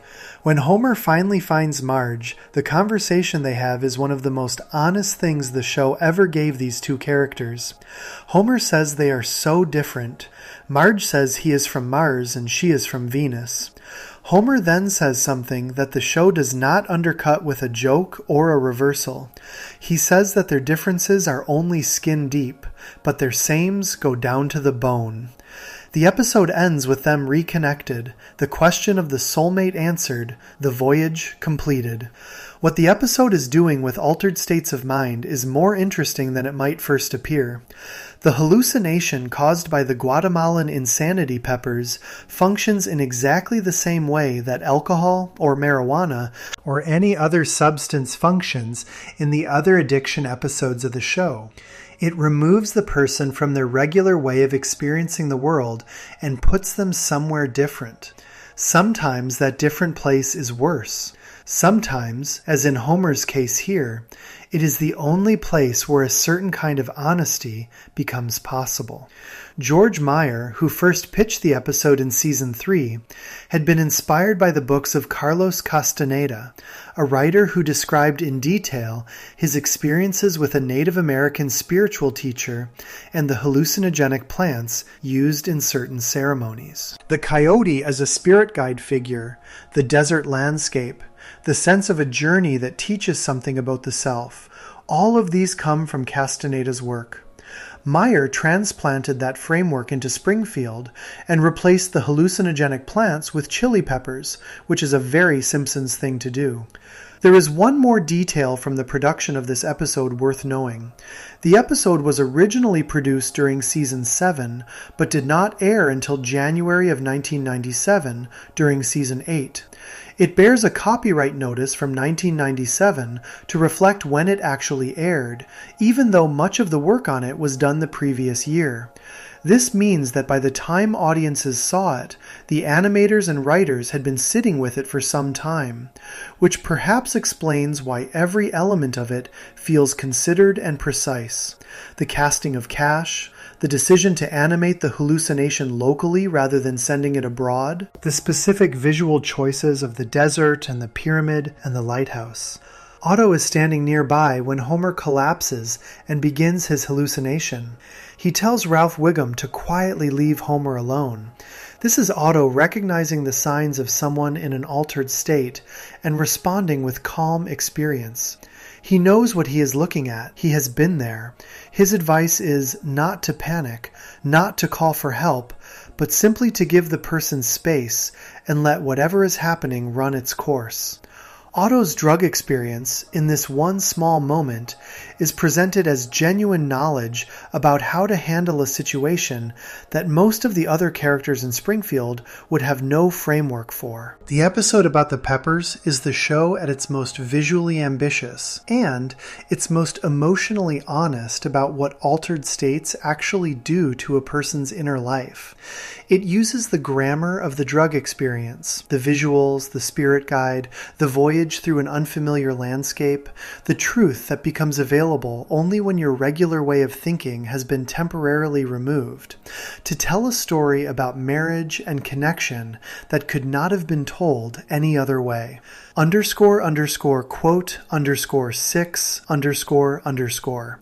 What happens when the altered state is not a mystical voyage through the desert, but a very deliberate choice to transfer one dependency to another, to swap what you are hooked on rather than stop being hooked altogether? The show has an answer for that too, and the answer involves Barney, a coffee cart, and a man who profits from keeping people in the cycle. Section 8. Addiction Transfer. Barney's coffee cart and the system that keeps you hooked. The last shot of Days of Wine and Dozes is not Barney walking into the sunset, clean and free and pointed toward a better life. It is not Homer and Barney shaking hands at the entrance to an AA meeting. It is not Marge saying something warm about the power of friendship and recovery. The last meaningful image the episode gives you before it cuts to the credits is Moe. Moe is standing next to a coffee cart. He is smiling. He is satisfied.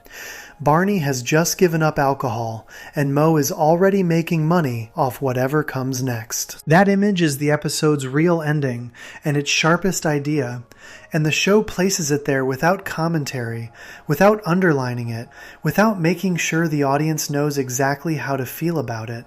It just shows you Moe standing triumphant next to his cart, selling double tall mocha lattes to a man who has replaced one dependency with another. And then the episode ends. You are left to do the rest of the work yourself. This section is about that image and what it means, not just for Barney, not just for this single episode, but for everything the show has been quietly building across 8 seasons of Springfield's relationship with the things its residents cannot stop consuming. The coffee cart ending works because of everything that comes before it in Days of Wine and Dozes, so it is worth walking through the episode structure carefully. The episode aired on April 9th, 2000. It was season 11, episode 18. It was the first episode of the show ever written by Dan Castellaneta, who voices Homer, and his wife, Deb LaCusta. Castellaneta had first pitched a version of this story during season 4, the same season as Duffless, but it was rejected because the writers felt it was too similar to Homer's sobriety arc. The idea sat for 7 years before showrunner Mike Scully revived it. The episode begins with Barney not remembering his own birthday party. He was there. The party happened. It was held at the Simpson house. Homer and the others gave him presents, and there was food, and it was a whole event. Barney was present for all of it, and retained none of it. His alcoholism has reached the point where entire evenings are simply gone. Not blurry at the edges, but completely absent, as if they never happened at all. Moe shows Barney a video of the party. This is the turning point. Barney watches himself on screen and sees what he looks like from the outside. He sees how he behaves when he is drunk, not through the comfortable fog of being drunk himself, but through the clear and unforgiving lens of recorded footage. He is loud. He is embarrassing. He is someone the people around him are laughing at, not with. He watches the video and he recognizes himself in it, and something in him decides that this is the moment. He goes to an Alcoholics Anonymous meeting. There is a detail in this scene that is worth noting because it is both funny and quietly sad. Barney enters a building looking for the AA meeting and finds himself in the wrong room entirely. He has walked into a meeting of the American Automobile Association, which uses the same initials. He starts talking about his drinking problem before someone tells him where he actually is. The joke is about the confusion between the two organizations, but underneath the joke is the image of someone who has finally worked up the courage to walk through a door and ask for help, getting briefly lost before they find the right room. It is the kind of small, absurd obstacle that real people encounter when they are trying to do difficult things, and the show sneaks it in without making a big deal of it. Barney gets to the actual AA meeting. He begins the process. He uses a birthday coupon that Moe gave him, intended as a joke present, to sign up for helicopter flying lessons. He starts training. He gets sober. His hair, which has always been wild and unkempt, gets straightened by the animators to visually mark the change. Castellaneta adjusts his voice, removing the slur that has always signaled Barney's intoxication. A different version of this character starts to emerge. focused, capable, genuinely trying. The problem that develops is Homer. Homer does not know how to be Barney's friend when Barney is sober. This is not because Homer is cruel or selfish, though he has his moments of both. It is because the entire friendship between Homer and Barney has been built inside Moe's Tavern, over drinks, through shared experiences that were almost always alcohol-soaked. When Barney stops drinking, Homer does not suddenly discover that they have a rich and layered connection that exists independent of the bar. He discovers that he does not know what that connection looks like without beer in the picture. Worse than that, the other regulars at Moe's have decided that Homer is now the resident pathetic drunk, the role that Barney previously filled. Barney was the one everyone laughed at, the one who was most visibly lost, the one who served as the bottom of the bar's informal social ranking. With Barney gone and sober, that position opens up, and Homer slides into it without wanting to. He is now the person the barflies pity. He does not like this. He liked it much better when Barney was there to occupy that role, and Homer could feel relatively okay about himself by comparison. So Homer becomes resentful of Barney's sobriety. He does not stage an intervention to get Barney drinking again.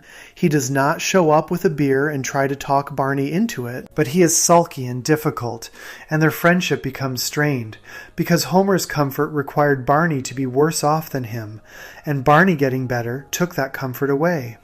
The episode is honest about this dynamic in a way that is unusual for a show that typically keeps its emotional content relatively simple. It does not present Homer as wrong, exactly.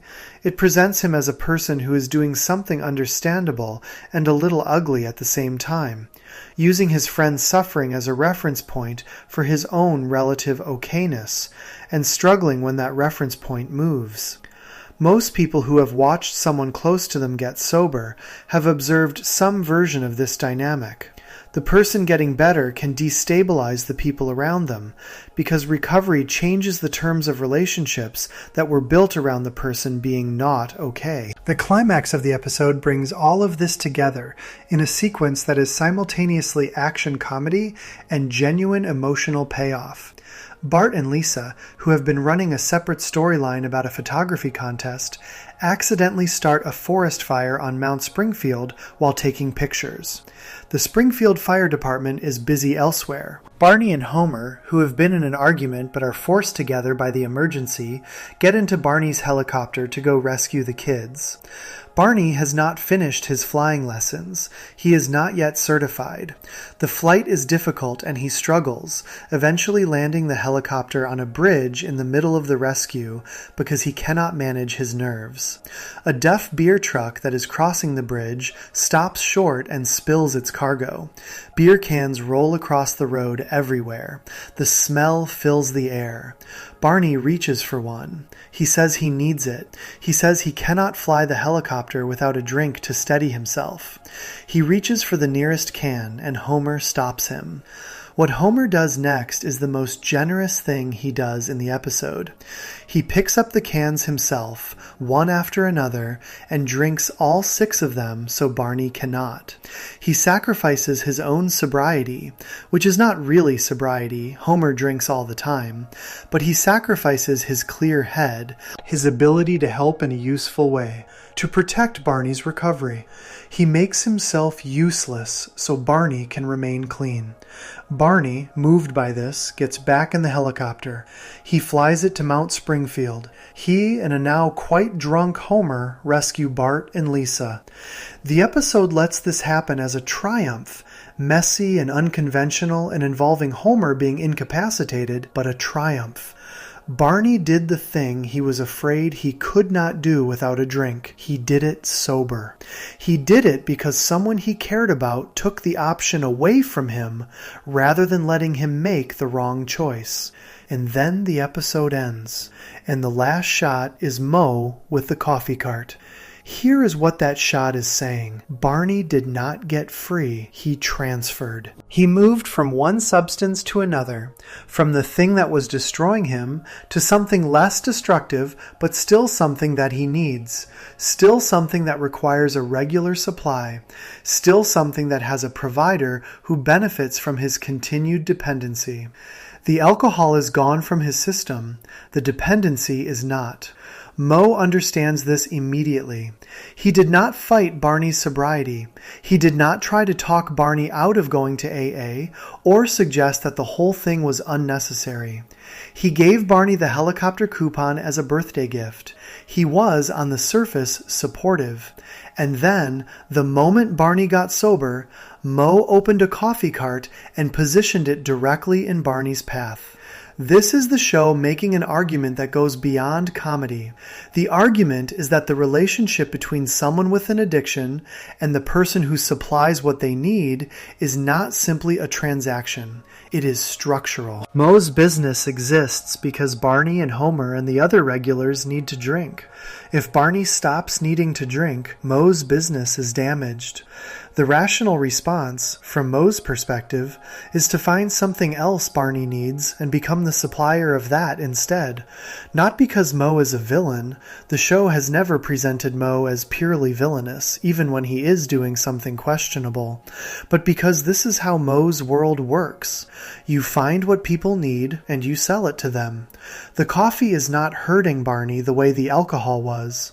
That is true, and the show does not pretend otherwise. Double tall mocha lattes are not going to give Barney liver damage or cause him to black out at his own birthday party or make him crash the school bus into the ocean. The substitution is, on a purely physical level, an improvement, but the pattern is the same.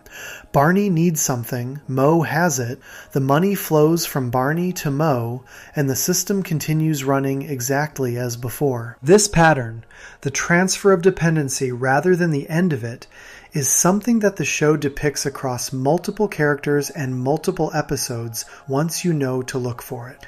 Homer goes 30 days without beer in Duffless, and at the end of those 30 days goes straight back to the bar.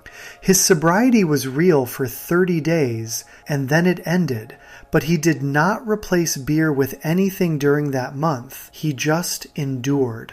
When the month was over, the beer was right where he left it. Moe's is always open. The supply is always there.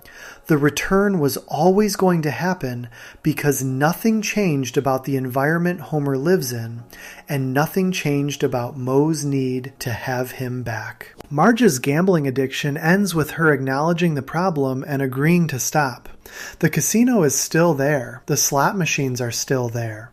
She has made a decision, but the circumstances have not changed, and the episode, to its credit, does not pretend that a decision alone is sufficient. It ends on the acknowledgement rather than the resolution, because the writers understood that a resolution would be dishonest. Barney gets sober, and Moe opens a coffee cart. The structure does not change. The person at the center changes their behavior, and the structure absorbs the change and continues. There is one more dimension to the coffee cart ending that is easy to miss on a first watch. Moe did not plan this. He is not a strategist. He did not sit down before Barney's sobriety arc began and think through how he would maintain his revenue once Barney stopped drinking. He just responded to the situation as it developed. When Barney got sober, Moe noticed an opportunity and took it. The coffee cart emerged from Moe's instinct as a businessman, not from any deliberate scheme to keep Barney dependent. That is actually the more disturbing version of the story. A deliberate scheme would imply an awareness of harm, a conscious choice to prioritize profit over a friend's well-being. What the show depicts instead is something more ordinary and more common. A person doing what they know how to do, which is sell things to people who want them, without stopping to examine whether the pattern they are perpetuating is good for the person on the other side of the transaction. Moe is not thinking about Barney's addiction when he opens the coffee cart. He is thinking about his revenue. The system does not need bad intentions to keep running. It just needs people doing what make sense for their own situation, and the structure does the rest. Across the run of the show, that structure is built out of specific things. Beer, slot machines, the school bus route that Otto drives, the Duff Brewery and its advertising, the casino and its minimally concerned staff members. These are not random details. They are the components of a world where the things that people get hooked on are everywhere, always available, always being sold by someone who benefits from the sale.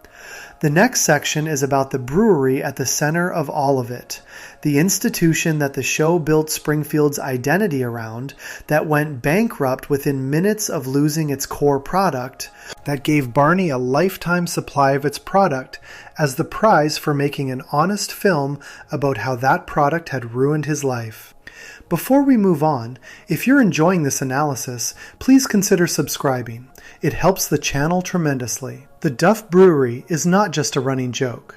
It is the engine that keeps everything else in this essay moving, and the show has been telling you exactly how that engine works since Season 1. Section 9. The Duff Brewery as Addiction Infrastructure. There is a moment in Homer versus the 18th Amendment where Springfield tries to go without alcohol, and the Duff Brewery attempts to save itself by pivoting to a non-alcoholic version of its beer. The brewery assumes that its customers drink Duff because they like the taste. It assumes that the loyal, daily, never-miss-a-can customer base that has kept the brewery profitable for decades has been showing up because Duff is a good-tasting product and they enjoy it as a beverage. The non-alcoholic Duff is released. The brewery goes bankrupt within 30 minutes. That is the joke. It is also, underneath the joke, a precise and accurate description of what Duff beer actually is and who it is actually for. The customers were not there for the taste. They were there for what the alcohol does to them. Remove the alcohol, and you have removed the only reason any of them were drinking it in the first place.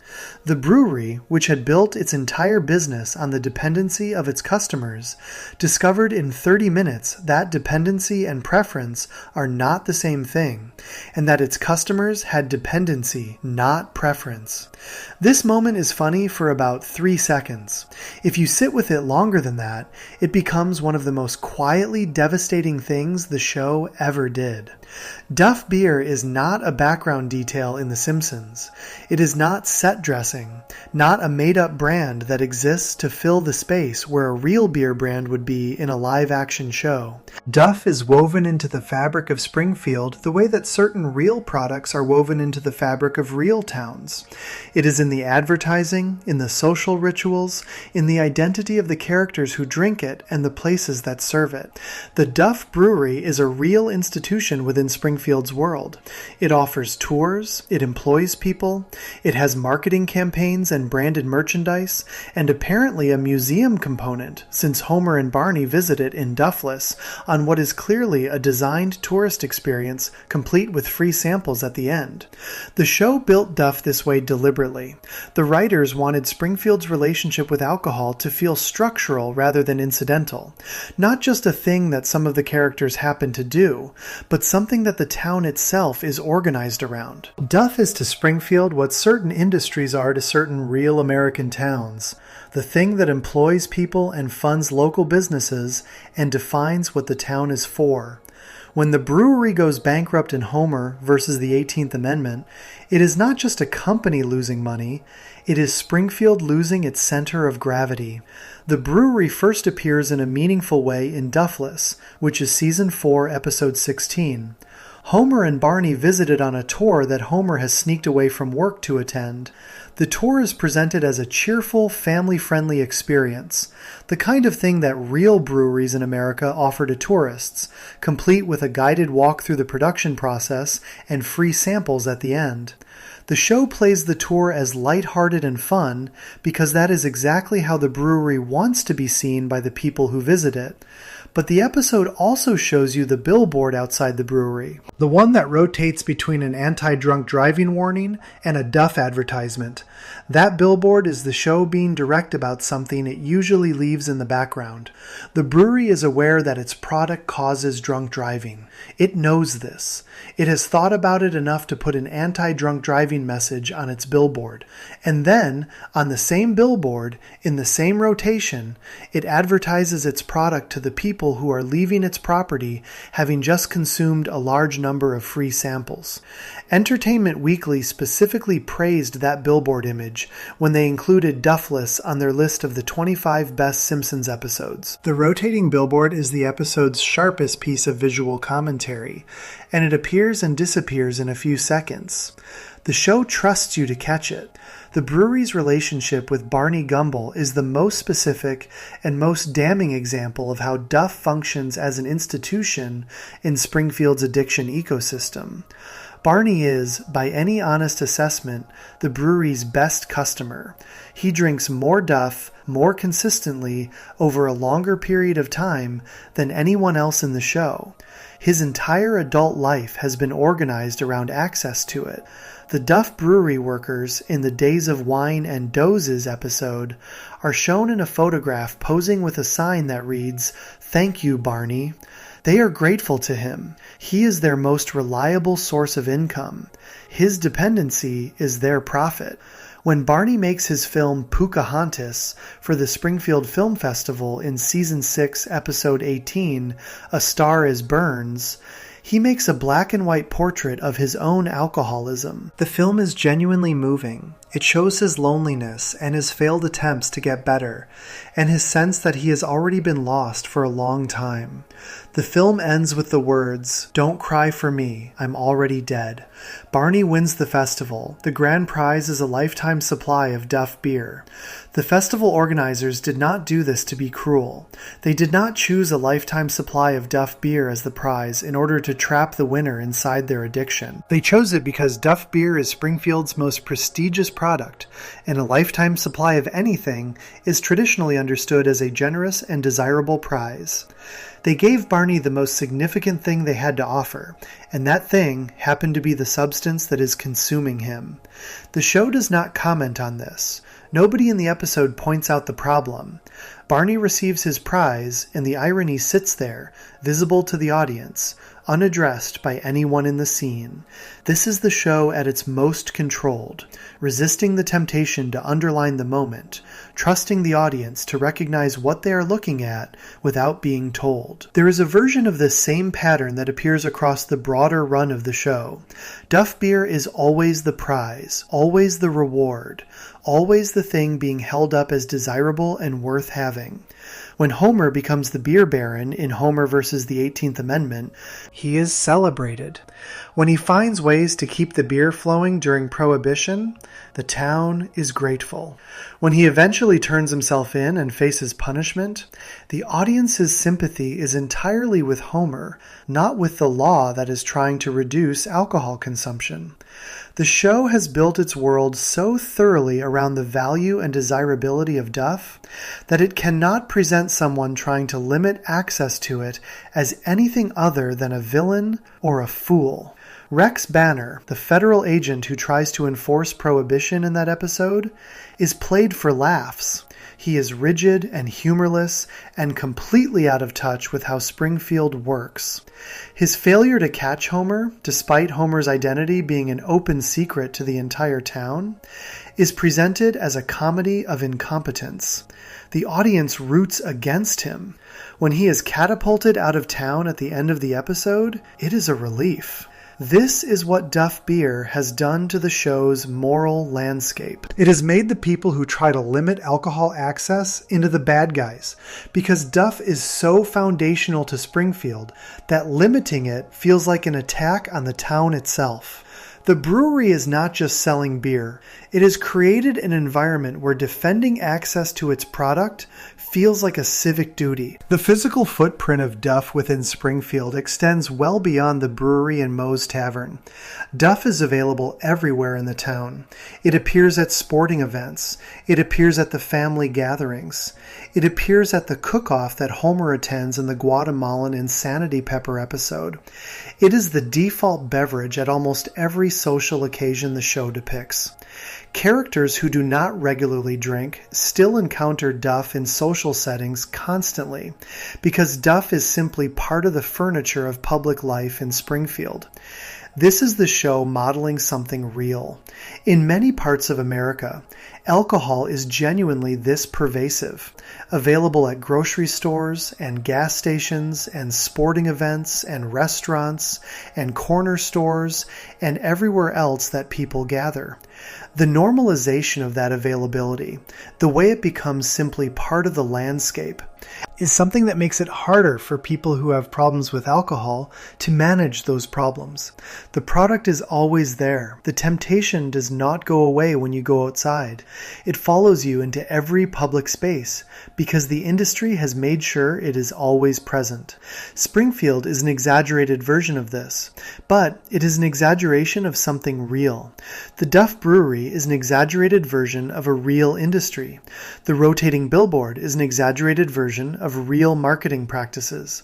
The 30-minute bankruptcy of the non-alcoholic Duff is an exaggerated version of what actually happens when alcohol brands try to expand into non-alcoholic markets with customers who are primarily there for the alcohol. The show knows all of this. The writers who created these details were not simply filling in background. They were describing a system, and they were using the specific tools of animation and comedy to make the description feel natural rather than preachy.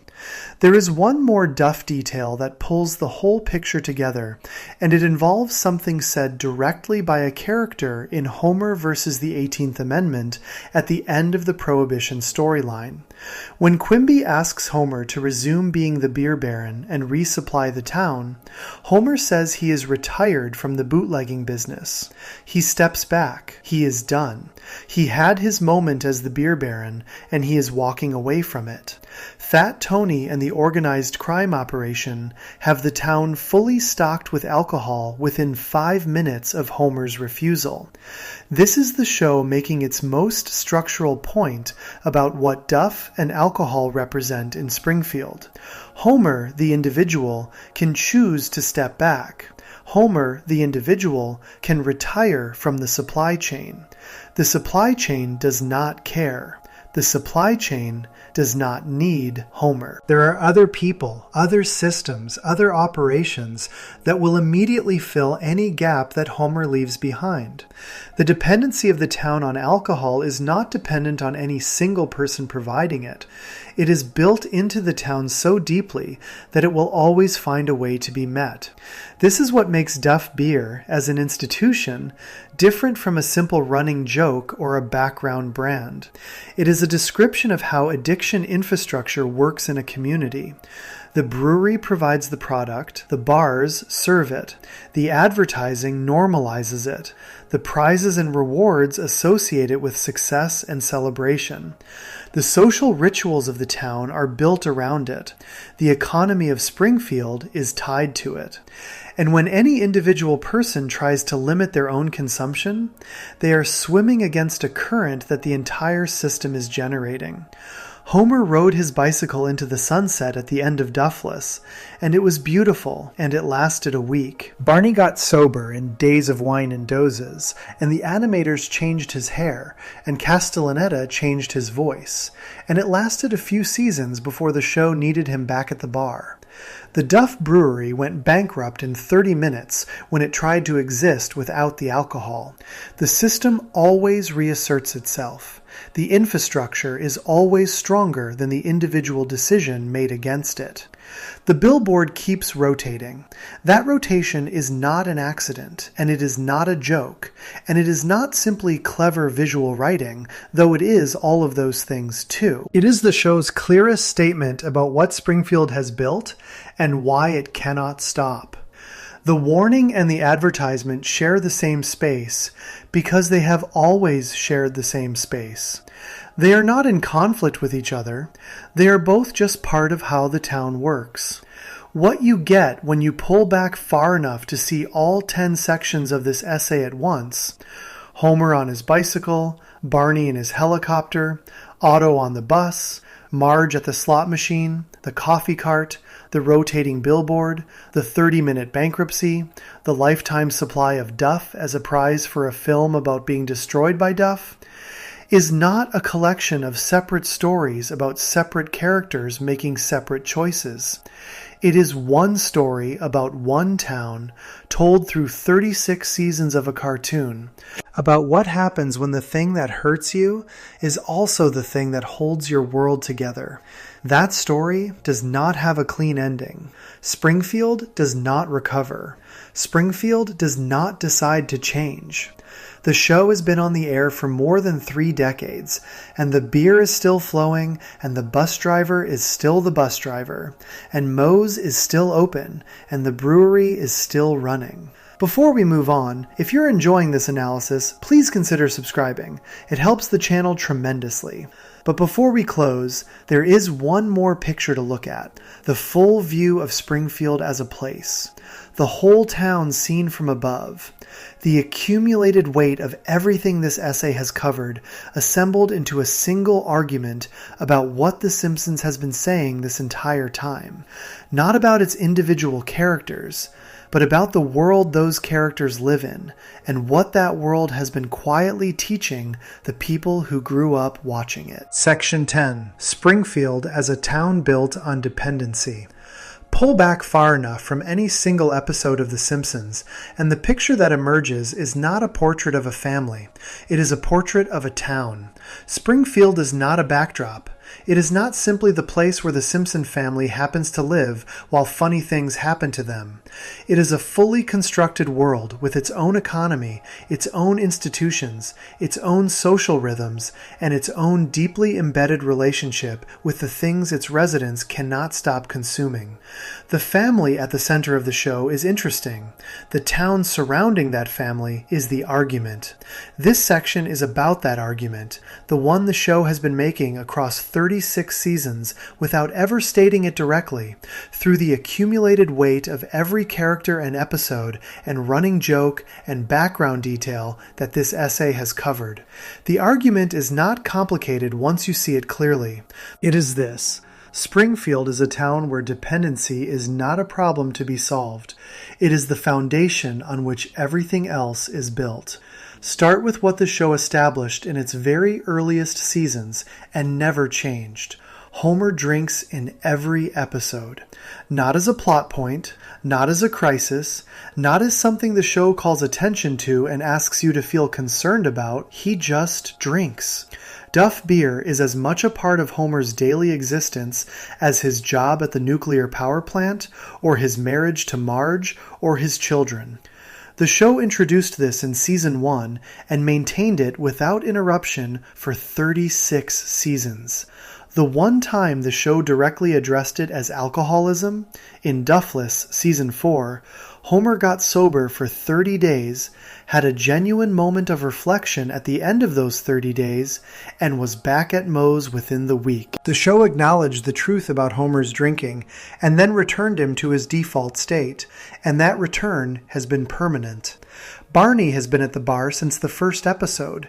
He sobered up in Season 11, and the animators changed his hair and the voice actor changed his delivery, and the show committed to the change for a few seasons. Then the show put him back at the bar. Season 36 has him sobering up and relapsing within the same season, a cycle that is now repeated so many times that it has become its own kind of story, not about recovery, but about the specific experience of trying and failing and trying again that defines how addiction actually works for many people over many years. Otto has driven the school bus for the entire run of the show while under the influence of substances that would disqualify any real person from operating a vehicle in any jurisdiction in the world. His urine sample contained crack, smack, uppers, downers, outers, inners, horse tranquilizers, cow paralyzers, blue bombers, green goofers, yellow submarines, and LSD Mach 3. He has 0 fatalities on his record. He keeps his job. The children of Springfield get on his bus every morning, and nobody has ever seriously proposed that this arrangement should change. Marge found a quarter on a casino floor in Season 5 and became a gambling addict within the same episode. She acknowledged the problem at the end of the episode and agreed to stop. The show did not follow up on this meaningfully for years, and when it did return to Marge gambling in Season 26, in an episode called Sky Police, critics specifically noted that the episode ignored her established history with gambling addiction entirely. She gambled again, and nobody in the episode treated it as a relapse or a return to something she had struggled with before. The history was simply not present, as if it had never happened. This is a pattern that runs through every addiction storyline the show has ever told. The problem is introduced, addressed to some degree, and then absorbed back into the normal functioning of Springfield without leaving a lasting mark. Homer goes sober for a month and returns to the bar. Barney gets sober for several seasons and returns to the bar. Marge acknowledges her gambling problem and the show forgets it. Otto keeps driving the bus. The Duff Brewery keeps producing. Moe's Tavern stays open. Nothing changes because Springfield is not a place where things change. The show established this as a creative principle from its earliest seasons and has maintained it with remarkable consistency across more than 30 years of television. The status quo is not just a storytelling convenience in The Simpsons. It is a philosophical commitment. Springfield is the way it is. The people in it are the way they are. The things they depend on will always be there for them to depend on. The question worth asking, the one that this essay has been building toward from the beginning, is what it means that a show watched by tens of millions of people, many of them children and teenagers, maintained this commitment for 3.5 decades. The Simpsons began airing regularly in January 1990. The generation that grew up watching it, the people who were children when Homer got his DUI in Season 4, who were teenagers when Barney made Pocahontas in Season 6, who were young adults when Homer ate the Insanity Peppers in Season 8, are now in their 30s and 40s. These are people who absorbed the rhythms of Springfield during the years when the things you watch and the things you laugh at are doing some of their deepest work on how you understand the world. What did they absorb? They absorbed Homer going to Moe's every day and coming home to a family that loved him. They absorbed Barney being funny at the bar and occasionally heartbreaking and always coming back to the same stool. They absorbed Otto driving them to school in whatever condition he was in and arriving safely every time. They absorbed the Duff billboard rotating between its warning and its advertisement. They absorbed the lifetime supply of Duff as the prize for a film about being destroyed by alcohol. They absorbed Springfield. Most of them did not analyze it. Most of them did not sit down and think carefully about what the show was normalizing or what its long-term depiction of substance dependency was modeling for its audience. They watched it because it was funny and smart and unlike anything else on television, which it genuinely was. The Simpsons earned its audience's trust through its quality, and that trust meant the audience accepted the world the show built without questioning its foundations.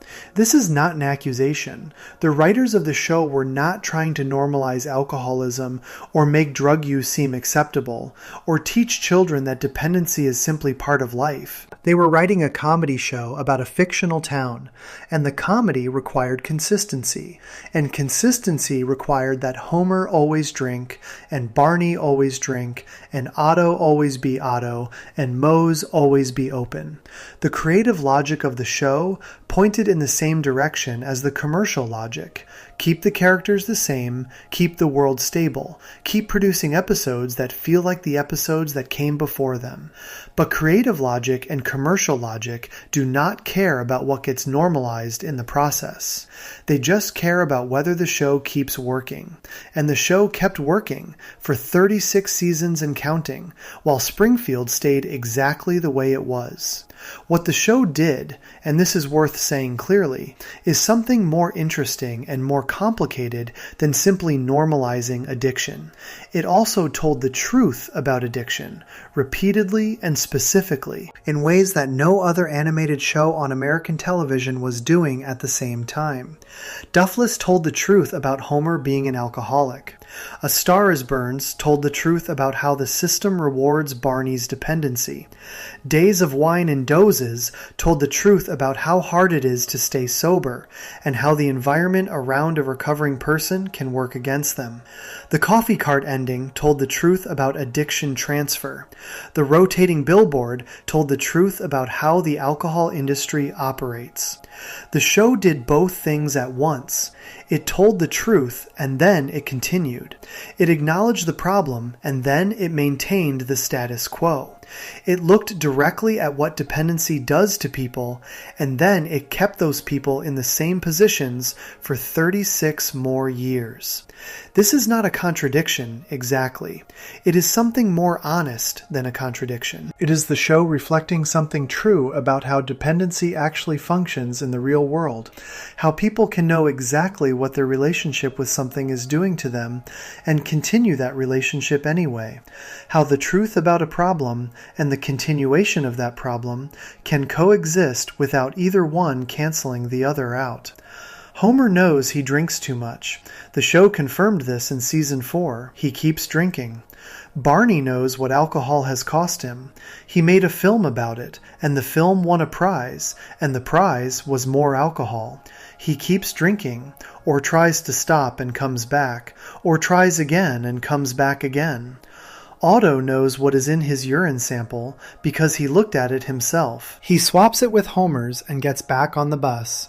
Springfield knows. The town has always known. The billboard rotates because the brewery knows too, and the brewery does not stop advertising because knowing and stopping are two entirely different things. The Simpsons has been on the air for longer than most of its current audience has been alive. It has been renewed through season 36 and beyond.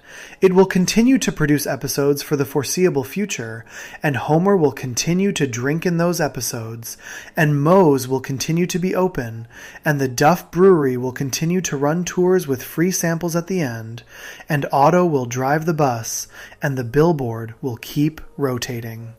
This is not a criticism, it is a description. The show built Springfield as a place where dependency is infrastructure, told the truth about that infrastructure in episode after episode across its golden era, and then maintained that infrastructure across every season that followed. The result is the longest-running primetime scripted show in American television history, built on a foundation that includes, as one of its most load-bearing elements, the normalized and ongoing dependency of its central characters on the things they cannot stop consuming. There is one final detail that belongs at the end of this section, because it is the detail that pulls the whole picture together more efficiently than anything else in the show's run. In the opening credits of The Simpsons, which have been running in some form since 1989, there is a sequence that was added in 2009 when the show switched to a widescreen format and updated its introduction. The sequence shows Springfield from various angles as the family rushes home. In one part of this sequence, Barney Gumble is shown passed out under a pile of leaves in a park, still holding his bottle of Duff beer, being woken up by Bart skateboarding over his stomach. He lets out his belch. He goes back to being passed out. This image runs at the beginning of every episode. Every single episode since 2009 has opened with Barney Gumble unconscious in a park with a beer bottle in his hand. Not at the bar, where at least there is a social context for the drinking. In a park, alone, under leaves. Holding the bottle even while unconscious, because even in the deepest sleep, the grip on the bottle does not loosen. The show put this in the opening credits, the thing that runs before every episode, the sequence that millions of people have watched thousands of times, includes a man passed out in a park clutching a bottle of beer. It is framed as a funny sight gag in the tradition of all the other funny sight gags in the opening credits sequence. It is also, if you look at it clearly, the show telling you at the start of every episode exactly what Springfield is and exactly how it feels about it. Barney is in the park. The bottle is in his hand. The credits keep rolling. The episode begins. Springfield keeps going. That is the whole story. Everything this essay has covered, Homer's do-I, Barney's failed recoveries, Otto's bus, Marge at the slot machine, the coffee cart, the rotating billboard, the 30-minute bankruptcy, the insanity pepper voyage, the medical marijuana episode, the beer baron and his bowling balls, all of it feeds into that single image in the opening credits, a man who cannot put down the bottle, presented in the space before every episode as part of the normal landscape of the show, no more or less remarkable than the nuclear plant, or the school, or the mall, or any other feature of Springfield that the credits pass over on the way to the couch. The show is not judging Barney in that image. It is not asking you to feel sad for him, though you can. It is not asking you to laugh at him, though you might. It is asking you to accept him as part of the scenery, which is what Springfield has always asked of everyone who lives there and everyone who watches. He is in the park. He is holding the bottle. He is part of the town. That is what it means to live in Springfield. That is what it has always meant. If you enjoyed this video essay, make sure to subscribe. Thanks for watching, and I'll see you in the next one.